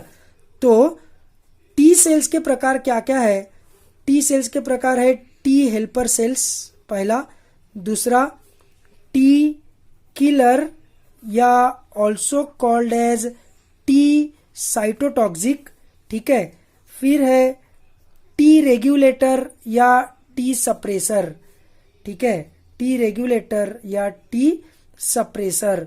और टी सेल्स में मेमोरी का उतना ज्यादा रोल नहीं है जितना बी सेल्स का है, लेकिन टी में भी अपने को सेंसिटाइज्ड मतलब एक्सपीरियंस्ड सेल्स मिलती है, उनको टी मेमोरी सेल्स बोलते हैं। स्टेट बोर्ड की बुक में ये टी मेमोरी सेल्स अलग से मेंशन किया है, इसलिए मैं भी लिख दे रहा हूं, बाकी नहीं तो उसको इतना भाव अपन नहीं देते हैं। ठीक है, टी हेल्पर सेल्स के ऊपर क्या रहता है, टी हेल्पर सेल्स का जो सेल मेम्ब्रेन है उसके ऊपर कुछ प्रोटीन्स रहते हैं, ठीक है, प्रोटीन्स का क्लस्टर रहता है, उससे अपन डिफरेंशिएशन करते हैं, तो इसको बोलते हैं क्लस्टर ऑफ डिफरेंशिएशन, ठीक है, सीडी। तो टी हेल्पर सेल्स जो है, टी हेल्पर सेल्स के ऊपर रहता है चौथे प्रकार का क्लस्टर ऑफ डिफरेंशिएशन प्रोटीन। अलग अलग प्रकार के सीडीज रहते हैं, अलग अलग प्रकार के क्लस्टर ऑफ डिफरेंशिएशन रहते हैं, तो चौथे प्रकार का रहता है तो इसको बोलते हैं CD4+। और टी किलर या टी साइटोटॉक्सिक जो है इसको बोलते हैं CD8+, ठीक है। तो ये CD4+ सेल्स है और ये CD8+ सेल्स है। टी हेल्पर सेल्स क्या करते हैं, T helper sales cytokines release करते हैं। अपन ने साइटोकाइन बैरियर्स देखा हुआ है ना पहले ही, साइटोकाइंस। पर ये कौन सी सेल्स है स्पेसिफिकली, लिम्फोसाइट्स है, तो इसको अपन लिम्फोकाइंस भी बोलेंगे। ये साइटोकाइंस या लिम्फोकाइंस क्या करेंगे, तो इम्यून सिस्टम के बाकी के जो सेल्स है उनको स्टिमुलेट करेंगे सेल डिवीजन के लिए, जैसे मैक्रोफेजेस वगैरह, क्योंकि वही तो अल्टीमेटली सोल्जर्स तो वही है ना। एंटीबॉडीज तुम कितना भी बना लो, कुछ भी कर लो, अक्वायर्ड इम्यूनिटी को acquired immunity is also called as adaptive immunity. Acquired immunity को स्टोरी में लाकर तुम एंटीबॉडीज बना लो, फाइन, नो प्रॉब्लम, लेकिन वो एंटीबॉडीज जब एंटीजन को अटैच करेगी तो अल्टीमेटली उस एंटीजन एंटीबॉडी कॉम्प्लेक्स को डिस्ट्रॉय करने का काम किसका है, वो तो मैक्रोफेजेस का ही है ना, मतलब इनेट इम्यून सिस्टम का ही है ना। वो तो मैक्रोफेजेस तो लगेंगे ही ना अपने को, अडेप्टिव इम्यून सिस्टम एक्टिवेट होने के बावजूद भी। तो मैक्रोफेजेस को सेल डिवाइड करने, सेल डिवीजन करने के लिए जो स्टिमुलेशन मिलता है, वो स्टिमुलेशन मिलता है साइटोकाइन से, लिम्फोकाइन से, जो रिलीज किया है टी हेल्पर सेल्स ने, है ना। इसका मतलब क्या हुआ कि T helper cells are like a lieutenant in an army, है ना। ल्यूटेनेंट खुद भले ही फाइट में नहीं जाता है, लेकिन अपने सोल्जर्स को फाइट करने का कि नहीं करने का, जो ऑर्डर है, फायर का जो ऑर्डर है, ये तो ल्यूटेनेंट ही देता है ना, जो मेन जो रहता है आर्मी का पर्सन वही देता है ना। तो वैसा टी हेल्पर सेल्स मतलब अपने आर्मी का ल्यूटेनेंट हो गया, ठीक है। टी किलर या टी साइटोटॉक्सिक क्या है, टी किलर या टी साइटोटॉक्सिक क्या है, it is comparable to natural killer cells. ये नेचुरल किलर सेल्स नहीं है, ये comparable to natural killer cells. और नेचुरल किलर सेल्स का अपन ने नहीं देखा था, वो सीधा जाके गड्ढे कर देते हैं सेल के मेम्ब्रेन में और बैक्टीरिया को मार देते हैं। तो वैसे टी किलर सेल्स भी सीधा खुद वॉर में उतरते हैं। ये लिम्फ नोड में बैठ के बस साइटोकाइंस रिलीज नहीं करते हैं, ये T killer cells lymph node में बैठ के बस बी प्लाज्मा सेल के समान एंटीबॉडीज रिलीज नहीं करते हैं कि अपना सेफ अपने हेडक्वार्टर में बैठे रहो, बाकी फाइटिंग तो पूरे सोल्जर्स करेंगे। ऐसा नहीं है, ऐसा बिल्कुल नहीं है। B plasma cell lymph nodes में बैठे बैठे एंटीबॉडीज रिलीज करेंगे, T helper cells lymph nodes में बैठे बैठे साइटोकाइंस या लिम्फोकाइंस रिलीज करेंगे। लेकिन CD8 प्लस सेल्स जो है, टी किलर सेल्स जो है, ये खुद फाइट में उतरेंगे और जो भी बैक्टीरिया बॉडी के अंदर आया है उसको खुद पर्सनली जाके डिस्ट्रॉय करेंगे, ठीक है। इसलिए टी सेल्स का जो रिस्पॉन्स है उसको हम बोलेंगे cell mediated immune response. Cell mediated मतलब खुद सेल जाके फाइट कर रहा है ना, ह्यूमर के थ्रू, ह्यूमर यानी लिक्विड, लिक्विड के थ्रू एंटीबॉडीज रिलीज करके फाइटिंग नहीं कर रहा है। ये देखो बी सेल्स जो है वो ह्यूमरल इम्यून सिस्टम है, humour mediated immune response, whereas T cells का जो है, टी सेल्स का है सेल मीडिएटेड इम्यून रिस्पॉन्स। खुद वो सेल जाके फाइट कर रहा है, घर पे बैठ के कुछ नहीं कर रहा है ना, खुद उतर रहा है एरेना में, वॉर की जगह पर, ठीक है। इसलिए ये है cell mediated immune response. This is responsible for, cell mediated immune response is responsible for graft rejection. Graft rejection मतलब एक इंसान की किडनी निकाल कर अगर हमने दूसरे इंसान के बॉडी में डाल दिया तो वो जो दूसरा इंसान है उसके बॉडी में वो जो किडनी है उसको पूरा डिस्ट्रॉय हो जाएगी, उसको खत्म कर दिया जाएगा, क्योंकि उसको नॉन सेल्फ करके ट्रीट किया जाएगा। तो ऐसा ग्राफ्ट अगर हमने किया बिना HLA टाइपिंग के अलावा, HLA टाइपिंग करना पड़ेगा, ह्यूमन ल्यूकोसाइट एंटीजन मैच करना पड़ेगा। अगर वो मैच होता है तो क्लोज रिलेटिव्स में वो मैच हो सकता है, स्ट्रेंजर्स में मैच होने की प्रोबेबिलिटी बहुत ही कम रहती है, 1 in 1 करोड़ या 1 in कितने तो भी लाख, ऐसा कुछ तो भी वो है, ठीक है, बहुत ही कम प्रोबेबिलिटी होती है। अगर वो मैच होने के बाद अपन ग्राफ्ट करते तो वो रिजेक्ट नहीं होगा, वो भी अपने को इम्यूनो सप्रेशंस लेते रहने पड़ेंगे जिंदगी भर, जो अपने इम्यून सिस्टम को सप्रेस करते रहेंगे, क्योंकि ऐसा तो पॉसिबल ही नहीं कि पूरा HLA ह्यूमन ल्यूकोसाइट एंटीजन मतलब MHC हर एक इंसान का अलग अलग होता है, पूरे तरीके से मैच हो जाए ऐसा तो पॉसिबल ही नहीं है। पर मैक्सिमम मैचिंग हो गई तो अपन उसको ट्रांसफर कर सकते हैं। पर बिना मैचिंग के अगर हमने ग्राफ्ट एक आदमी का ऑर्गन दूसरे आदमी के ऑर्गन बॉडी में डाल दिया तो उसको पूरे तरीके से रिजेक्ट कर दिया जाएगा। तो ग्राफ्ट रिजेक्शन के लिए कौन रिस्पॉन्सिबल है, तो cell mediated immune response responsible है। NCERT का डेटा है, एकदम याद रखेंगे, ठीक है। और टी सप्रेसर सेल्स क्या करेंगे, टी हेल्पर सेल्स के अपोजिट काम करेंगे। टी हेल्पर सेल्स स्टिमुलेट कर रहे थे इम्यून सिस्टम को फाइट करने के लिए कि लेटेस्ट फाइट, ये क्या करेंगे, फाइट को रोकेंगे कि अपन जीत चुके हैं, अपन वॉर जीत चुके हैं, बैक्टीरिया मर चुके हैं, now we need not be having such a high response, immune response. तो ये अपने इम्यून सिस्टम को डाउन करेंगे, सप्रेस करेंगे। और T memory cells just like B memory cells are memory cells जो सेंसिटाइज्ड रहेंगे, एक्सपीरियंस रहेंगे, अगर सेम प्रकार का एंटीजन इनको फिर से आएगा इनके पास, इनके सीडी में अगर सेम प्रकार का एंटीजन दिखेगा, कोई एंटीजन प्रेजेंटिंग सेल अगर सेम प्रकार का एंटीजन उसमें दिखाएगा, तो ये सेल तुरंत एक्टिवेट हो जाएगा और डिवाइड हो जाएगा इनटू टी हेल्पर सेल्स और साइटोकाइन्स रिलीज कर इम्यून सिस्टम को एक्टिवेट करना चालू कर देगा। तो just like B memory cells, these are also T memory cells. ठीक है, तो आज का लेक्चर काफ़ी बड़ा हुआ है, ये अच्छे से देखो, जो भी डाउट्स है मेरे को इमीडिएटली पूछो। आज के आज ये लेक्चर देख लेने का है अपने को, और आज के आज मेरे को डाउट्स पूछ लेने हैं, क्योंकि एनसीईआरटी के लेवल का, स्टेट बोर्ड के लेवल का तो मैंने आज पढ़ा दिया है, थोड़ा एडिशनल मेरे को चीज़ें पढ़ानी है, वो मैं नेक्स्ट लेक्चर में पढ़ाऊंगा, पर उसके लिए आज का लेक्चर पूरा क्लियर रहना चाहिए। रैंकर्स को तो मुझे नहीं लगता कुछ दिक्कत गई होगी ये लेक्चर सुन के, अगर गई होगी तो प्लीज़ आस्क मी। बाकी जो फ्रेशर्स है, मैंने तुम लोगों के पॉइंट ऑफ व्यू से ये लेक्चर नहीं बनाया है, even though I have tried to cover quite lot of basic things, पर मैंने ज़्यादा डिटेल में और ज़्यादा ड्रामेटिकली इसको नहीं एक्सप्लेन किया है। हो सकता है तुमको समझने में थोड़ी तकलीफ गई हो, अगर नहीं समझा है, कुछ भी डाउट है तो प्लीज़ आस्क मी इमीडिएटली, उसके बिना आगे का लेक्चर समझ में नहीं आएगा। ठीक है, गुड बाय।